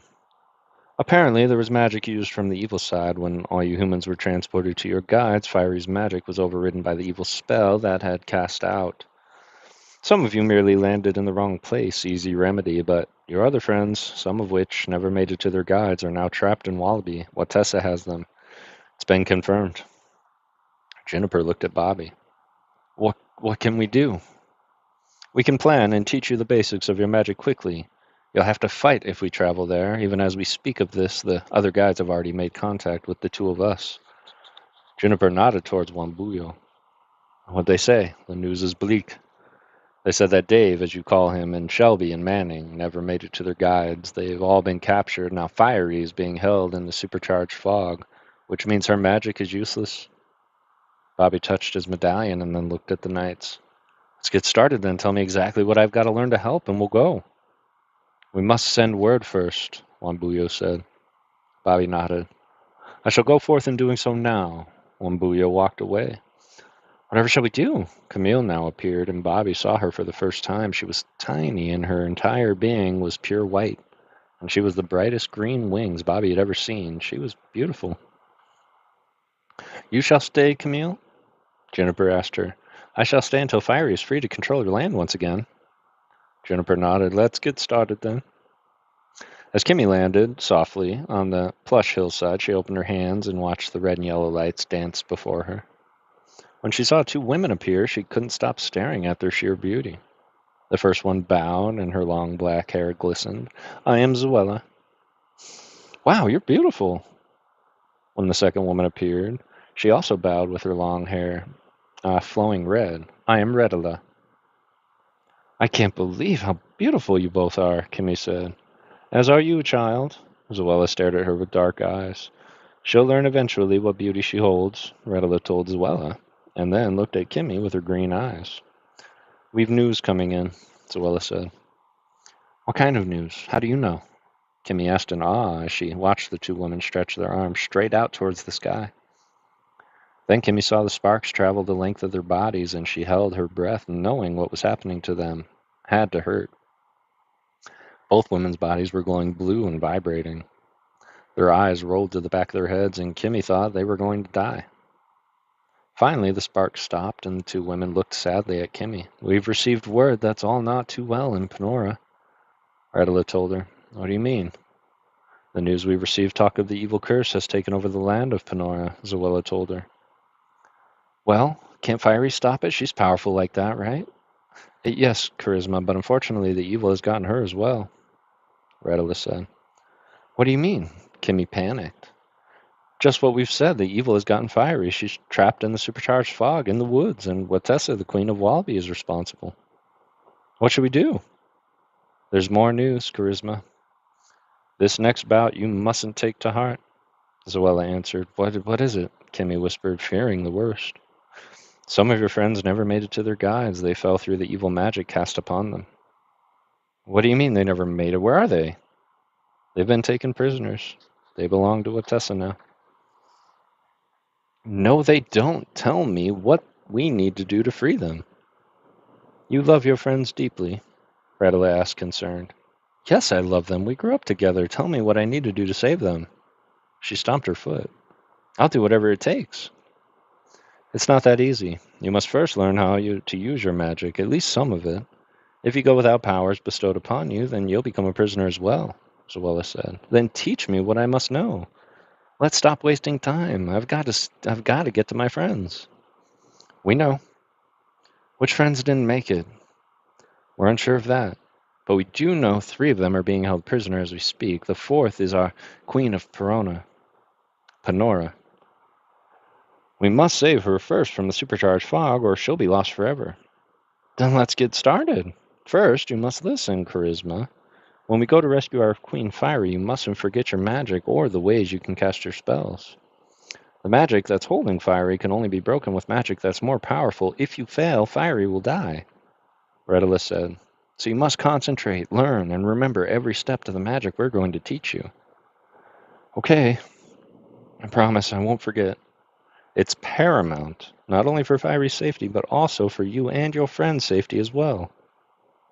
Kimmy nodded, and she looked at the ring nestled on her finger. Let's do it. Raven was concentrating, trying to flap her wings as her guides taught her to, but when nothing happened, Crowley stared at her. We haven't any more time to keep going over this. Instead of dwelling on the fate of your friends and what's going to happen to Fiery, you must focus. Concentrate all of your energies, Raven. Much as you did as a child when you played make-believe. Only this time, instead of pretending, I want you to think with all your conviction that you can, and it'll make your wings flutter enough for you to fly. Okay, Raven shut her eyes, concentrating. Now remember, Raven, there are lives at stake on this day. Now you must hurry and we'll be forced to leave you behind, Flam said. As Raven concentrated, she felt the soft flutter at first, and for a moment it scared her. Then she felt her feet leave the security of the tree. She opened her eyes, looked down, and saw the ground below her. Then she circled back, landed, put her hands on her hips, and smiled. I did it! Now let's work on some magic, Raven said. Not so fast, Crowley answered. There's one more thing we must teach you. What's that? Raven asked, dreading what they were going to say. We need to teach you real fast how to make your talents magical. Remember what Fiery told you about them. Yes, that I'll learn how to carry and how to destroy. That's good. Now, we shall teach you both. You'll need your talons when we rescue your friends. Now, listen very carefully, Flam said, putting his wings around her. Charisma, you must listen. You have the ability to charm. You have the ability to disguise. Now that we've taught you both, try it, Zoella encouraged. I don't know how to charm the two of you, Kimmy pouted. Try, Redula said. Okay, fine. I want to be able to train with Bobby, Kimmy said, staring in their eyes. When Redula and Zoella saw a spark of light flicker in Kimmy's blue eyes, they knew she had mastered the spell. Very well done, Redula said. Indeed, Zoella agreed. Hold on, if my magic worked, why aren't you charmed? Kimmy asked, confused. For now, we're of higher power than you, and we can throw up our invisible shield to protect us from your spells. Thus, it helps us to teach others new methods of magic. Okay. Charisma, now try the disguise, Zoella advised. All right, Kimmy closed her eyes and pictured a horse. When she opened her eyes, she realized she had 4 legs. Then she trotted around. Very good, Charisma. You're but the best student ever. You learn quickly, and the others will indeed be proud. Now change back. We indeed a long trip back to Pernora. And I the others already feel the others almost ready to leave on the quest. Kimmy concentrated on being herself again, and when she opened her eyes, she was. That was very cool. She hugged them both. Thank you. You're welcome. Now let's be gone. As Bobby stood before the 2 knights, he held out a heavy sword. Now the trick is, when you swing your sword, chant of the powers we taught you. Bobby swung the sword as he chanted, and instantly the sword turned gold, and the color ran up his arms through his body until he felt himself growing. When Juniper laughed, Bobby stared. You've done well, Boulder. Look at your feet. When Bobby looked, he realized he had turned himself into a boulder. Listen carefully. Do not forget your magic in the land of Penora or Wallaby. Since we've got to gather all the powers of the world to free Fiery, it's important you carry what you've been taught with you. I understand. Very well. Now change back to human form so we can leave. Bobby concentrated and felt the crack of his outer shell split down the middle, returning back to his human body. Nice. Juan Bullo slapped him on the back. Now let's go. The 3 of them jumped on the horses and rode while Camille flew. Then all of them traveled to the wildfire towards Penora. Traveled like wildfire. Manning and Dave and Shelby all ended up in the same cold, dark room that held them captive earlier. Do you still have the gifts Fiery gave us? Shelby asked the 2 boys. I've got mine, Manning answered. Yeah, me too, for all the good it did. What do you mean? Shelby asked. I mean, I pulled the knife, threatened Dag with it, and he snickered, made me feel like a fool. Wish Fiery would have explained how to use it before she sent me off. Dave sounded upset. Listen to me, Shelby said. She didn't teach any of us how to use them. But if you remember the little chant she said once the gifts were open, I wonder if we said them out loud while holding on to the object, if that would spark the magic inside. We could try. If I can remember what she told me, Dave complained. Oh my gosh, you better. I mean, all of us should be paying attention to what's going on around here, and all of us should be trying to stay positive about what the outcome is going to be. Don't you think? Shelby asked. You're right. We should. It's just right now we're tired and we've had a bad day, and I don't know if I can remember what she told me either, Manning blurted. Well, if you can't, then I suppose you'll both make Watessa very happy when she comes to the dungeon to get us. Now, I don't know about you, but she doesn't look friendly, and I'm not going to sit here doing nothing. I refuse to feel like old pitiful me saved me from the dungeon. But you both know we've got special gifts that Fiery gave us. Now come on, let's try to remember what she told us when we open them, and see if we can't get out of this prison. I'm in, Dave said. Yeah, me too, Manning agreed. Who goes first? Dave asked. I guess Manning should. He's the one whose given name is Mountain. I mean, if he could turn into one and we can climb onto him into the land of Penora, then he could shake off anyone he doesn't want on his mountain, Shelby said. Yeah, but you've got the power to charm and burn, Shelby. Maybe you should go first. Dave was serious. Yeah, and Dave, you can warp yourself into a sword, right? Maybe if you did that, we could pick the lock on the bars and break free, Manning said. Okay, so we're all useful. Who wants to try to go first? I will, Manning stood. and chanted the words that Fiery spoke as he held his medallion. When nothing happened, he sat down. Then Dave stood. He too chanted the words Fiery spoke, and when he felt the quick vibration run through his body, he looked down and then realized he was floating.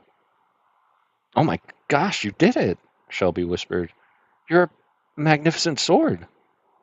"No, he's not a sword, silly," Manning said. "He's a dagger." "Same difference," Shelby shrugged. "Dave, can you float between the bars and try and pick the lock?" "I can try, but if I can't float, maybe you could carry me over there?" "Just try," Shelby encouraged. When Manning and Shelby watched him float over to the bars, they wanted to cheer but didn't. Both ran to the bars, watched him work his magic, and then they heard the click and realized the cell door was open. "That's cool," Manning said. When the deep vibration scared all of them, Dave floated back into the cell towards the back of the room to hide. He knew someone was coming down the steps. He didn't want whoever it was to discover the three of them practicing magic. When Manning and Shelby saw Kixmox standing on the other side of the cell, he growled, paced, and then looked at them. "Watessa asked me to check on the human things. I see that two of you are still here. Where the other one?" "The one with the sharp tongue." Kixmox looked in the cell. "He's sleeping back there." Manning pointed towards the back of the cell. "Where? I don't see him."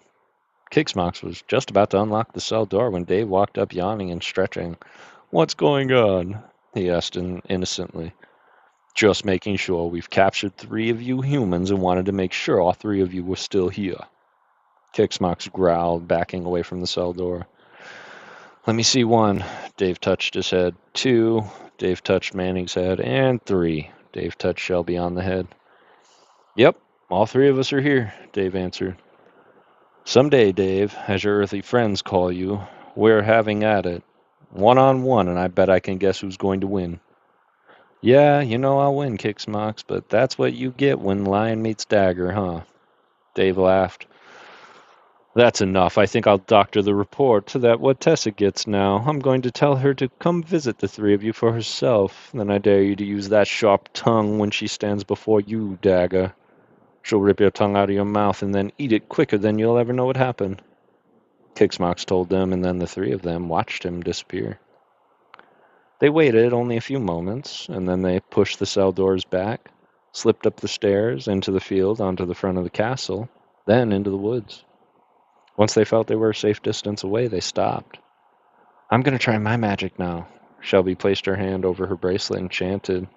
Soon Manning and Dave shielded their eyes. The entire woods lit up like a mid-afternoon. As they watched Shelby, she turned into a ball of fire and began rolling through the woods. Both Dave and Manning had to run fast to keep up with her. When they watched her roll into the fog, just outside the woods, they watched the ball of fire disappear. "Where did she go?" Manning asked. "I don't know, but we gotta find her," Dave said. Hey, Big Island Angler. That is coffee, yes. I appreciate you guys, Team New Zealand, hanging out, listening to story time. Ditto from Sun and Moon Game was impersonating a police officer is also pretty wild. Yeah, it's good to see you, BIA. I appreciate you, and yes, I am drinking coffee right now. It's actually orange cream coffee.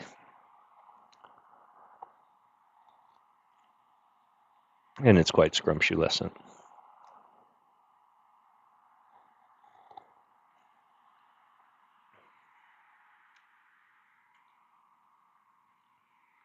All right. I'm going to do 2 more chapters.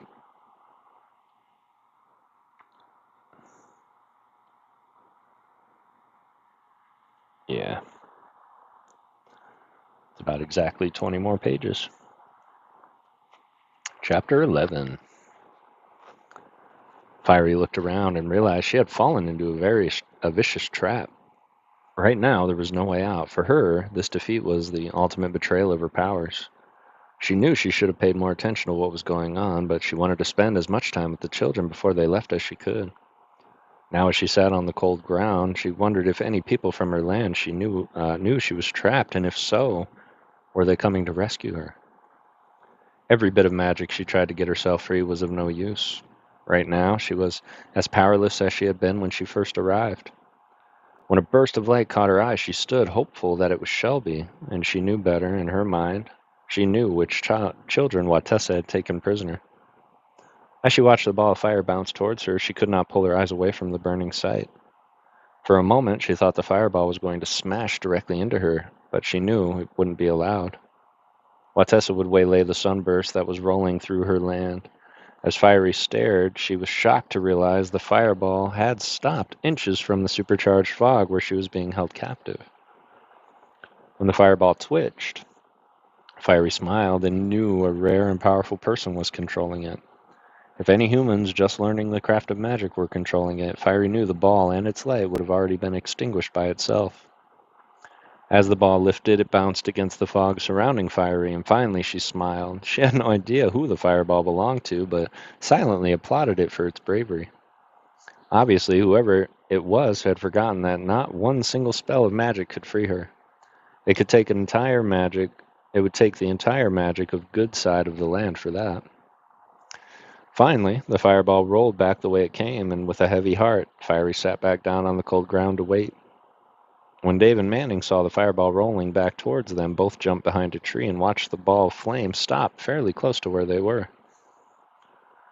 Then they watched it crackle and smoke, and then Shelby stood there with a smile on her face. I found Fiery. I tried to break through the fog holding her captive, but it didn't work. Come on, she's over here. Shelby was excited. We've got to be careful, Manning said. I know, but our queen is stuck. Now hurry. Let's find a way to get her out. As the three of them approached, they saw Fiery standing there as if nothing was around her. What's the problem? Dave asked, staring at Fiery as she sat on the ground. I don't know. Something's holding her there, Shelby answered. I told you I tried to break through whatever it was, but it just couldn't do it. I don't think you're powerful enough yet, Manning said. Yeah, but you know that people on the good side of the land are, Shelby answered. So how do we get in touch with them? Dave asked. Last time I checked, we're just plain humans with no special powers. You know that's about to change, Shelby scolded. Yeah, we saw that bouncing fireball, Dave smiled. Let's walk over to Fiery and see what we can find. Okay, let's go. Wait, what if it's a trap? Dave asked. What do you mean? A trap. What if Tessa's watching? That's all we need. I don't think the answer to rescuing her requires being foolish, do you? Dave asked. I guess not. I just don't know what to do to save her. None of us do, Manning shook his head. I've got a question for you, Shelby. Earlier you called Fiery our queen. I don't remember her ever telling us she was, so what made you say that? Shelby looked confused for a moment. I didn't realize I called her our queen. Well, you did. Dave threw his arm around her. Come on. Let's go see if we can find anything out from Fiery. Even if it's from a distance, I don't want any of us getting too close. It'll do no good to be captured again. As the three of them stood behind a tree close to where Fiery was, they heard a commotion. It sounded like 1,000,000 horses were headed right for them, making them duck further behind the big tree. What do you think it is? Shelby whispered. I'm not sure. It sounds like an army if you want the truth, Manning answered. Yeah, but what I want to know is whose army it is. Dave looked at them and put his finger to his lips as they all waited. When Watessa entered the dungeon, she saw the empty cells and felt her temper sizzle. As she reached over, she grabbed the bars of the cells and slammed it so hard that they went sailing into the back wall. Then she took out her sword, rubbed it, and Vixbit appeared. Where are they? She screamed. I don't know. Kixmox said they were still down here. Shouldn't you be asking him? Watessa glared at Vixbit, swung her sword, and Kixmox appeared. You stupid piece of an excuse for a lion! Where are my prisoners? Kixmox looked at the damaged, empty cells, then at Watessa. I don't know. When I came back down here to check on them, they were all right here. Does it look like they're there anymore? Her voice was so loud the entire dungeon shook. No. So where are they? I don't know. You're the one with the power.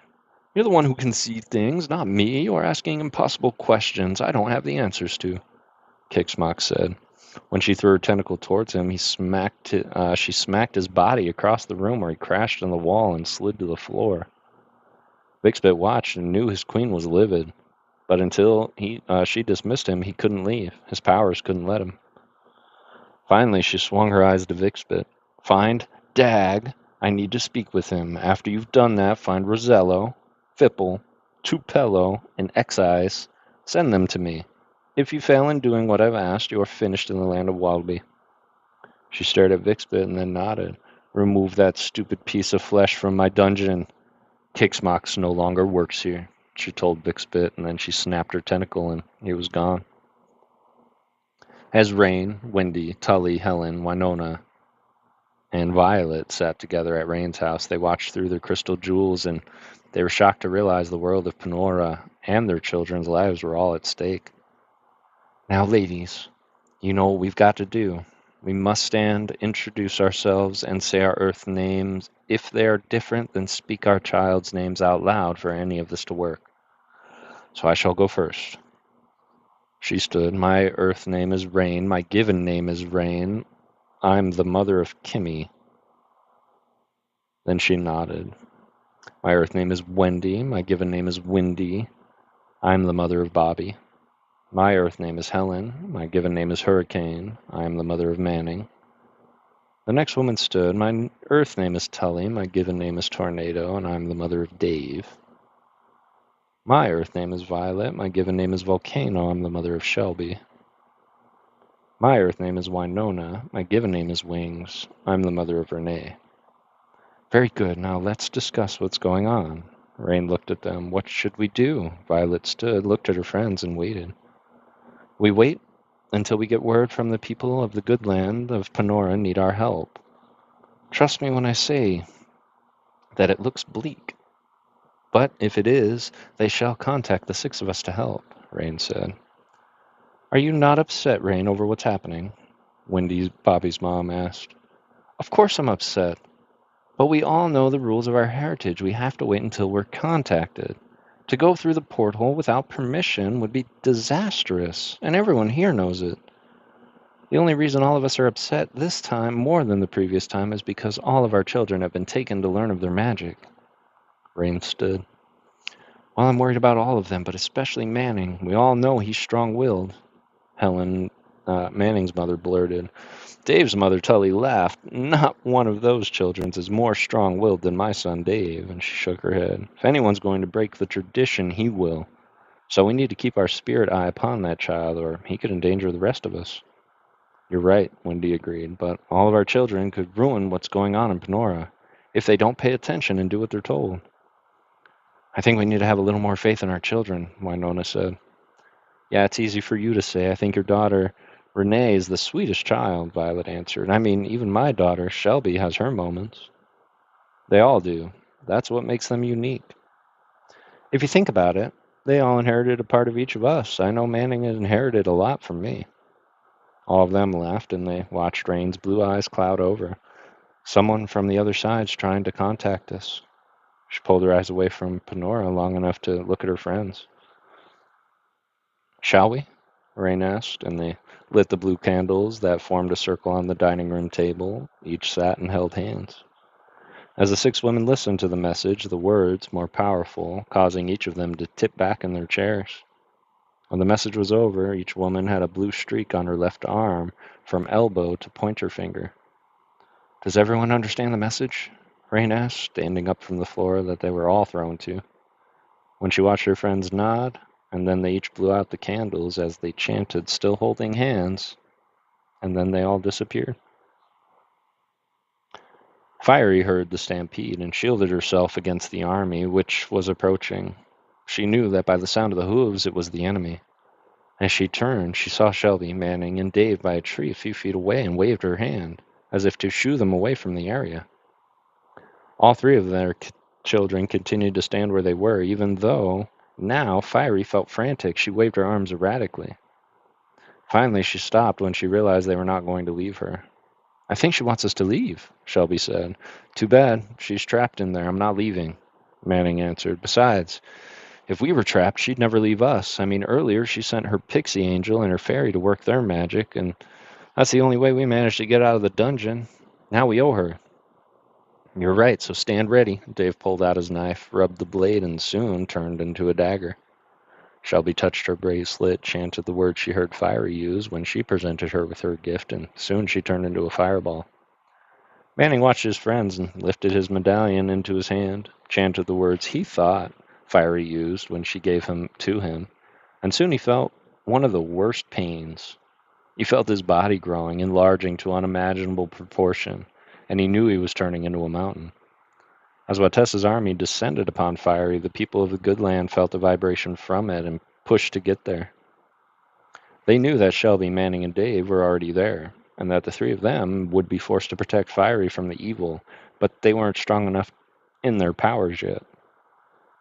The only one strong enough to hold their magic and their power was Renee, because she had celebrated her 14th birthday. All her powers were her own. As Charisma landed, she opened her hands and released the yellow and red lights. Then she imagined being a dinosaur big enough to fight an army that was coming. Soon she heard herself roar. When Watessa's army arrived, Kimmy noticed that many of the good people of the land of Panora had also showed up. Kimmy watched as everyone warped into magical beings. Then the fight started, and Kimmy stomped towards Watessa's army, planning to destroy when she came face to face with a creature that looked similar to her. Not so fast, the creature said, spitting fire out of his mouth before standing on his hind legs. Kimmy did the same, and soon she and Dag were fighting. As the children's mothers landed in Walby, they watched the scene in front of them and couldn't understand why the children's guides were letting them fight. What amazed them most was that they knew none of their children had perfected their magic. When Rain watched Kimmy fight Dag, she let it go on for a little while before she sighed. I should jump in, she told her friend seriously. Yeah, you could, but you know the rules. We're not here to help our children. We're not here to use our powers for anything else but to help our Queen Fiery escape. I know, but look at Kimmy. She's being overtaken by Dag. All of us know that once our powers are spent, we won't be strong enough to go against Watessa. Rain looked at her friends and watched them nod their heads. So be it then. Do what you will, Wendy said. I agree. We can't let Kimmy fall, and Dag is doing a good job to make that happen. Tornado, Dave's mom, blurted. But if you look at the whole situation, all of our children are using their magic. Look at Manning. He's as big as a mountain, and I'm afraid the way he's positioned, he's going to squeeze Fiery.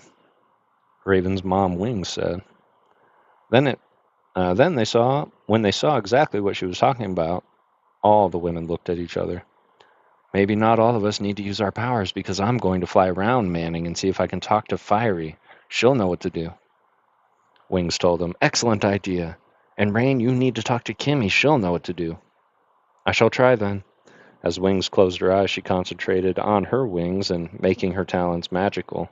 As she chanted, she felt the flutter, and before she knew it, she had taken flight high above the battlefield.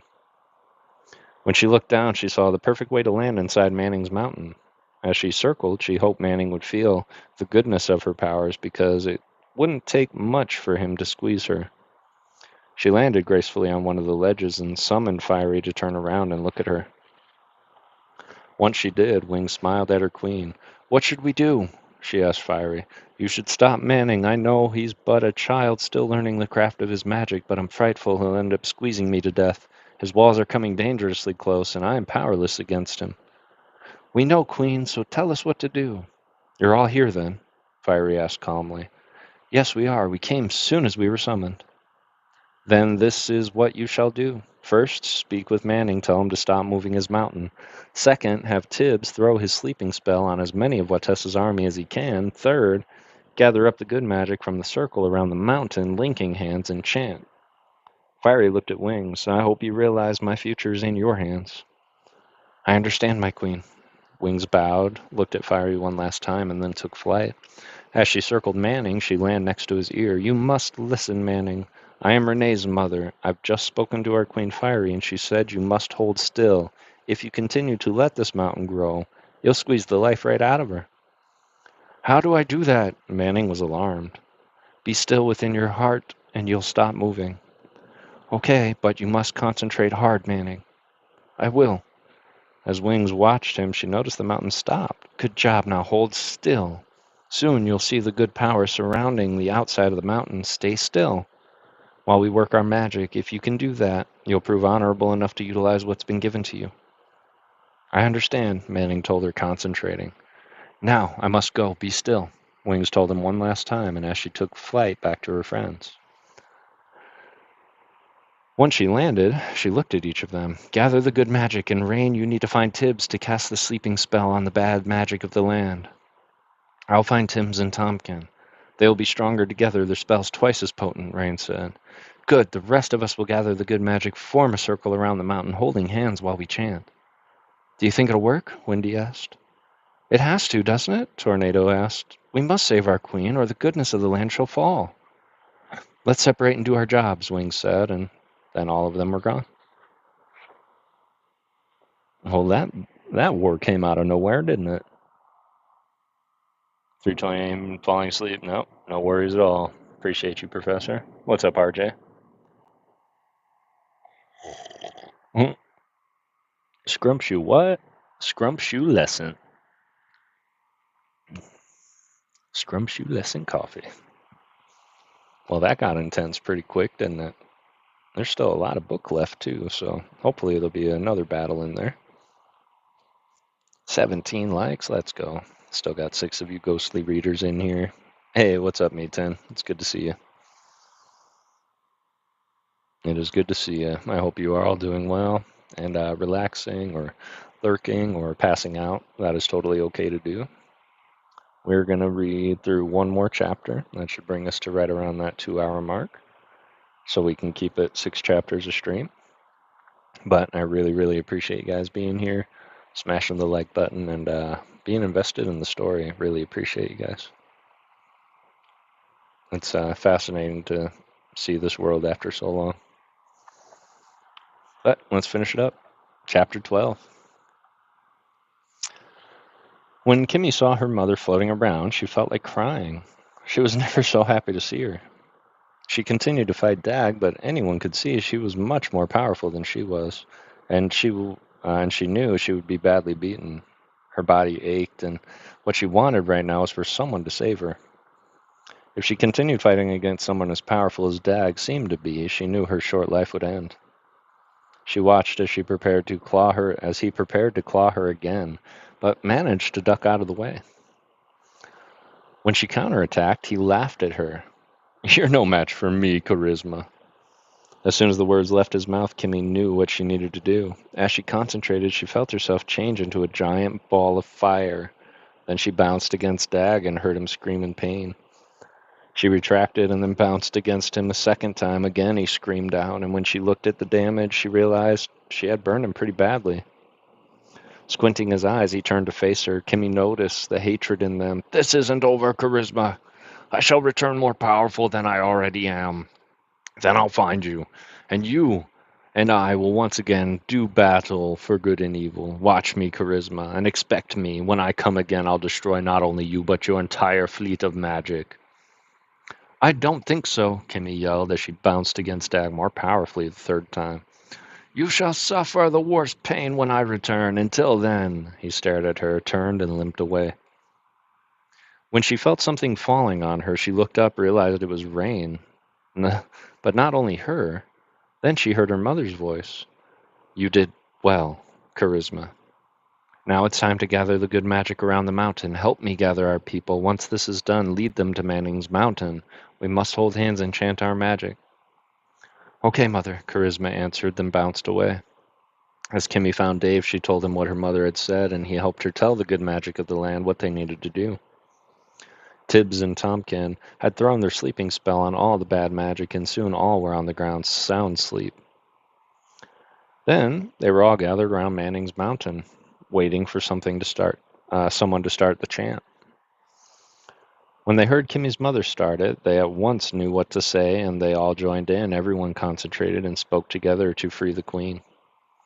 O great powers of this hour, grant freedom to our good queen. Take the madness, bring our gladness, and free the goodness of our queen. Fiery, fiery is the queen in the land of Panora.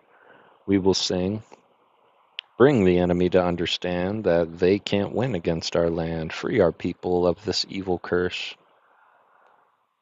Return us to our given birth. If you shall side, goodness will ring true. We ask the powerful Most High to do. Grant our wish that we walk free to continue the mission that was meant to be. So shall we stand by your side and hold our heads with Panora pride. Please, we beg, blend all our magic so we may win and escape this tragic. Our queen, we need to guide the way. Please restore this peace we need each day. We've much young magic, and those we teach. We can't win the war with this unfair breach.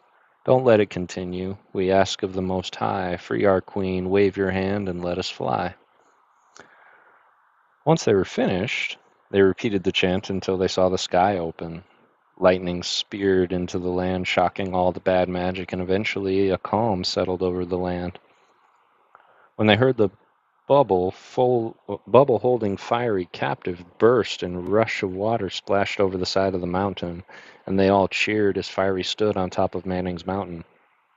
She smiled down on all of them. Very well done. Now, my people of Panora, let's go back to the place of resting. There's much to talk about and more to plan.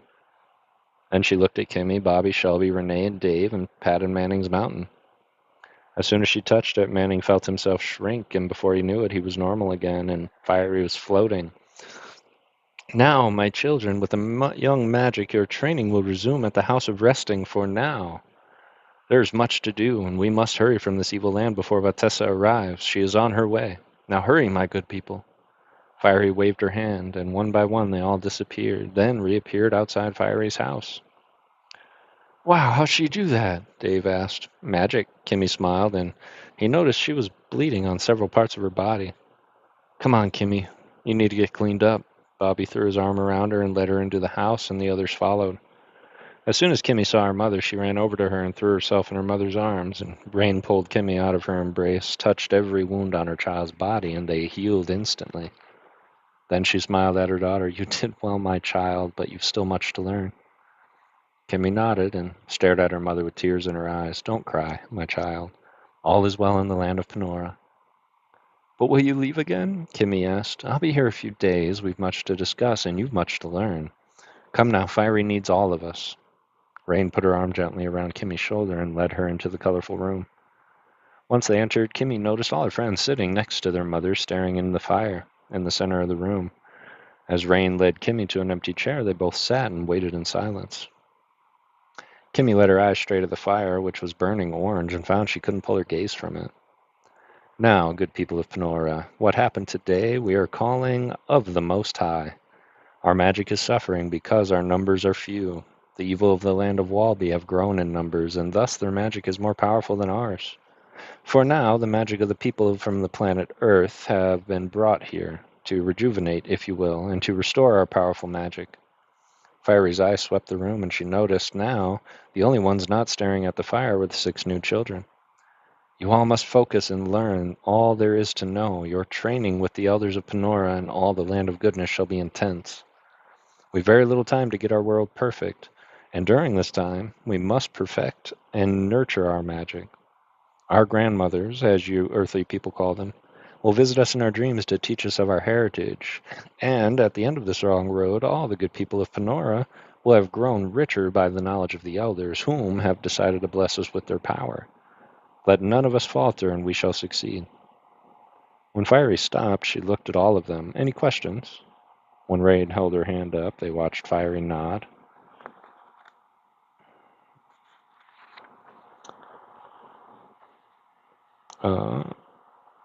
How long?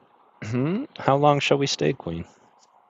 For as long as it takes. And I might add that if your children grow dependent on your shelter and don't take their responsibility seriously in learning their magic, then I'll be sorry to say that I'll be given no choice but to send all of you back to the planet Earth. On the other hand, if the children keep their distance, work hard with their guides from the sun up till sundown, you'll be permitted to stay.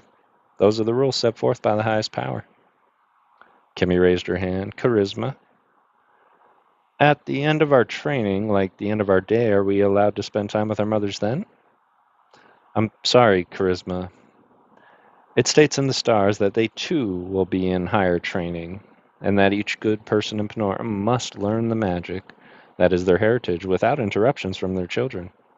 Now let's stare into the fire and listen to what the highest queen of Panora has to say, shall we?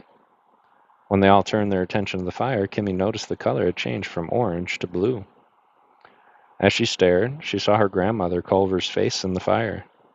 My children, The secrets have finally been revealed. My given name is Weather. My earth name was Heather. I sit on the most high throne of power in the land of Penora. She smiled through the fire at Kimmy and the other 5 children, Bobby, Shelby, Manning, Dave, and Renee. Now, children, listen carefully.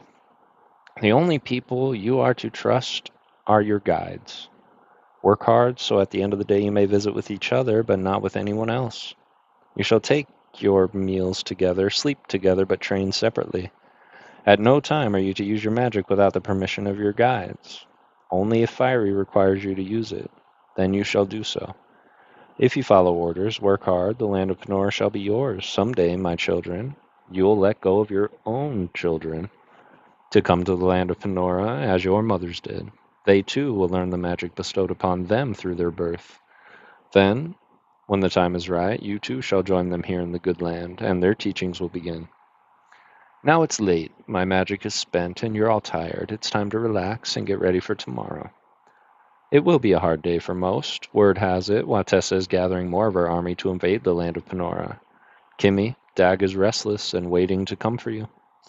Use your talents and your magic wisely, you'll need it.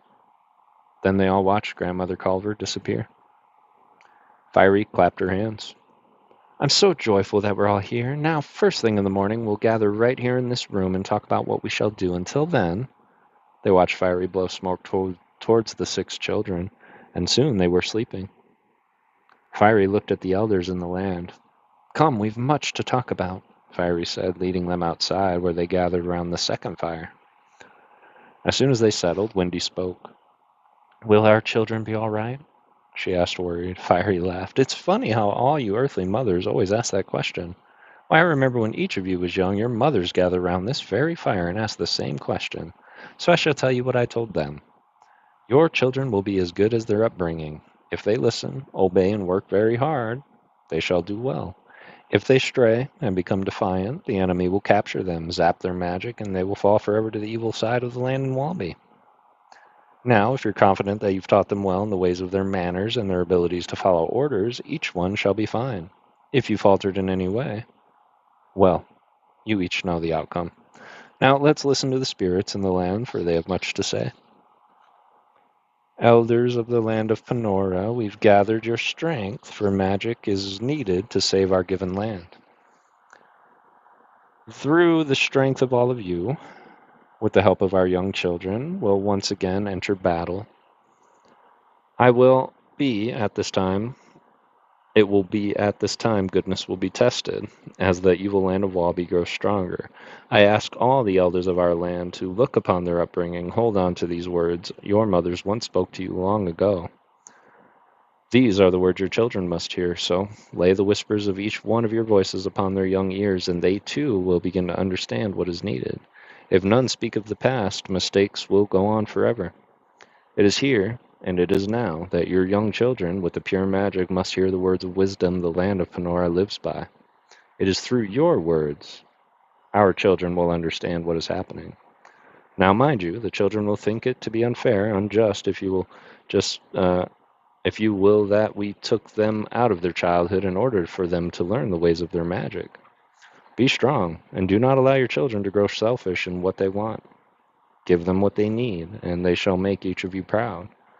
Go forth with the convictions your mothers had, and your power shall increase, until you too will be considered the Most High. It is when we teach our own that the full powers bestowed upon us are set free. Now you shall plan with Fiery. I shall depart, only to meet you again tomorrow night. Take the magic to bed with you, and let the seeds of your heritage grow. The spirit voice faded, and Fiery stood. Do any of the others have any questions? Only one. Rain looked at her. Then speak, Rain. When our children learn the truth, and once the war is finished, will they be allowed back to Earth? We'll see what happens. If in fact they are granted permission to inhabit the planet Earth once again, then they shall be expected not to use their magic down there.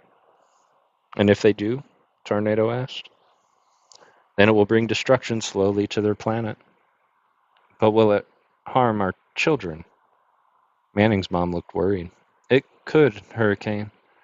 But you already know that answer. You've all been taught about the powers of Penora. On the planet Earth, if your children go against the rules of Panora and use their magic, it will indeed break through the fields around the nuclear bombs, and it will indeed start worldly mass destruction.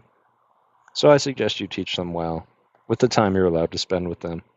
If you listen, and if your children take heart to the words you speak, all shall be well. If not, Fiery stopped talking to look at each of them, nodded her head, and was gone. Rain looked at her friends. Do you think the children will listen? Did we? Bobby's mother asked. I think most of us did, Rain answered, and they heard Dave's mother Tornado clear her throat. Oh, right, Rain laughed. I forgot you breached the barrier. Remember when Tornado tried to go back to Earth? How could we forget? Wendy answered. Yeah, I thought we were all going to die that day. When you breached the barrier, this whole world shook, all of us to the core. Thank goodness you stopped when you did, or we would not be here today, teaching our children of our heritage, Hurricane said. As they looked over at Violet, Shelby's mom, they all saw the sadness in her eyes. Why are you so still tonight, Volcano? What do you mean? She stared at her hands. You've not asked any questions. What's wrong? Rain asked gently. I'm frightened of what will happen to our stubborn children. We all know they're not like any of us. They're all different, and they think it's okay to make their own decisions and speak their mind about everything. She twisted her hands nervously. This may be true, Rain said, but we're not as innocent as you're leading us to believe. We too were defiant, and we still came out of the world okay. Yeah, but we listened to our mothers. But our children are different than we were. I have a feeling it'll be nothing but trouble. I can feel it. Come now, Wendy said as she stood. We need to believe in our children. She smiled. Tomorrow will be a brighter day with more positive thinking. Now we must rest, shall we? Yes, I guess, Shelby's mother said. Listen, we can't change what's going to happen, Rain said. The only thing we can do for our children is teach them the difference between right ways and wrong ways of the land of Panora. Other than that, we can't make them do anything else. Yes, we can. If they get out of hand, you know as well as I do, we can use our very own magic to stop them, Wendy answered. Yes, so we can, but then it weakens us for the war ahead. Then let's teach our children well, convince them to listen, and ground them until they're 20 on Earth if they don't. Rain laughed, and her friends joined in as she led them all to separate place of resting outside Fiery's house and up into the trees surrounding the land.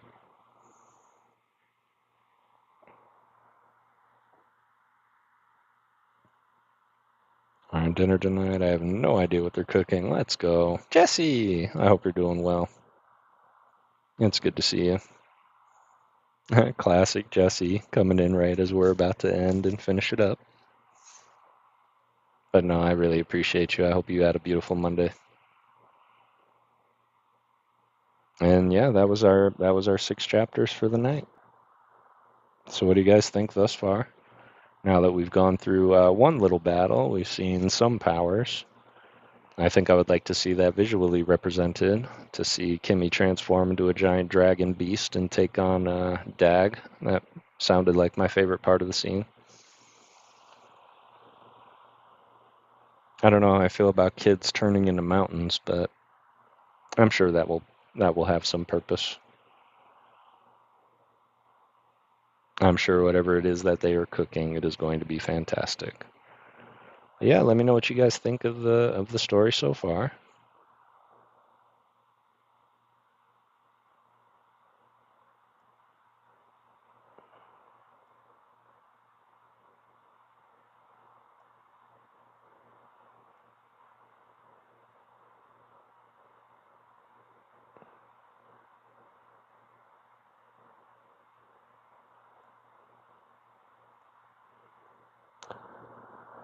There's the smoothest voice in all of YouTube. Let me snuggle up tight. Appreciate you, Veggie. It's good to see you, brother. We're just actually right at the end of the read here. We just finished our 6 chapters for the night and just fixing to head out. I was gonna get some dinner here and work on a few more arts for all of you. I have quite a few that I have to do, and I actually thought of a great idea for BIA's Surprise Me card, so I'm looking forward to that. I also have to try and find I guess I'm missing an art for Ernie. Oh, I did want to say just out loud one time, I got an interesting package today. with no return address on it. But it was a package from Amazon, and what showed up was 180 energies from Yellow Border era. Clears our heads of unnecessary things and lets our imagination go forth. I love it. I love that. Just this short time gave me the chills. Yeah, 180 energy cards from Sword and Shield, Sun and Moon showed up, and just all Yellow Border. All for, I'm assuming, for painting, yeah.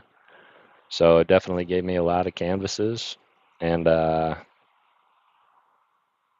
I'm really looking forward to starting to paint on some older energies for y'all over time. So, but the only problem is, y'all, is I have no idea who sent them.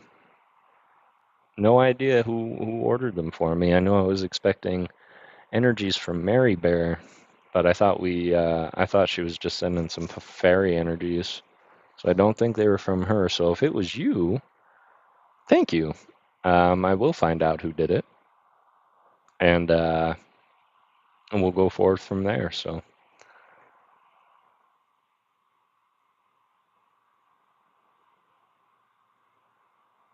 yeah, painting, and I'm still on the hunt for like the most amazing acrylic paint pens. So we'll see what I can come up with. Mine are good. Some of them are more watery than anything. So, but yeah, I have no idea who sent them or I'm assuming the why is so that I had canvas to paint. So,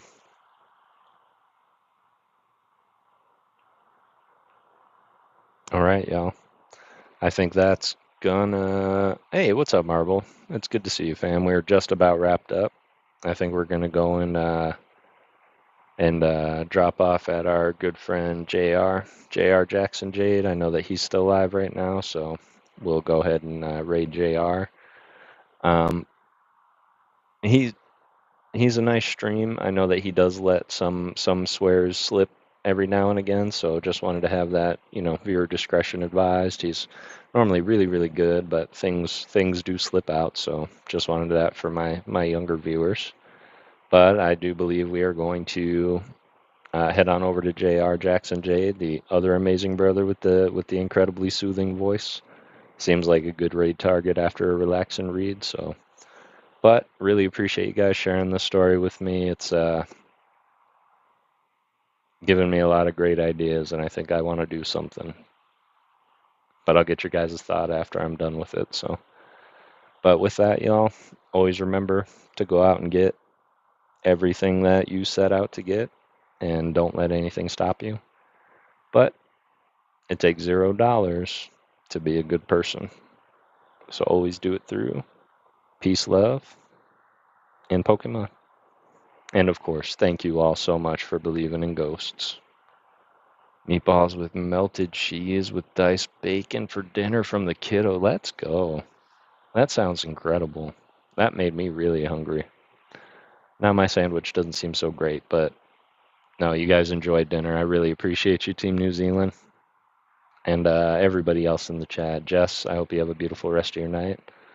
And yeah, well, I definitely love you guys as well, and appreciate all of you for believing in ghosts. Together we are great. But let's go say hi to our good friend JR, and I hope you all have a beautiful rest of your night.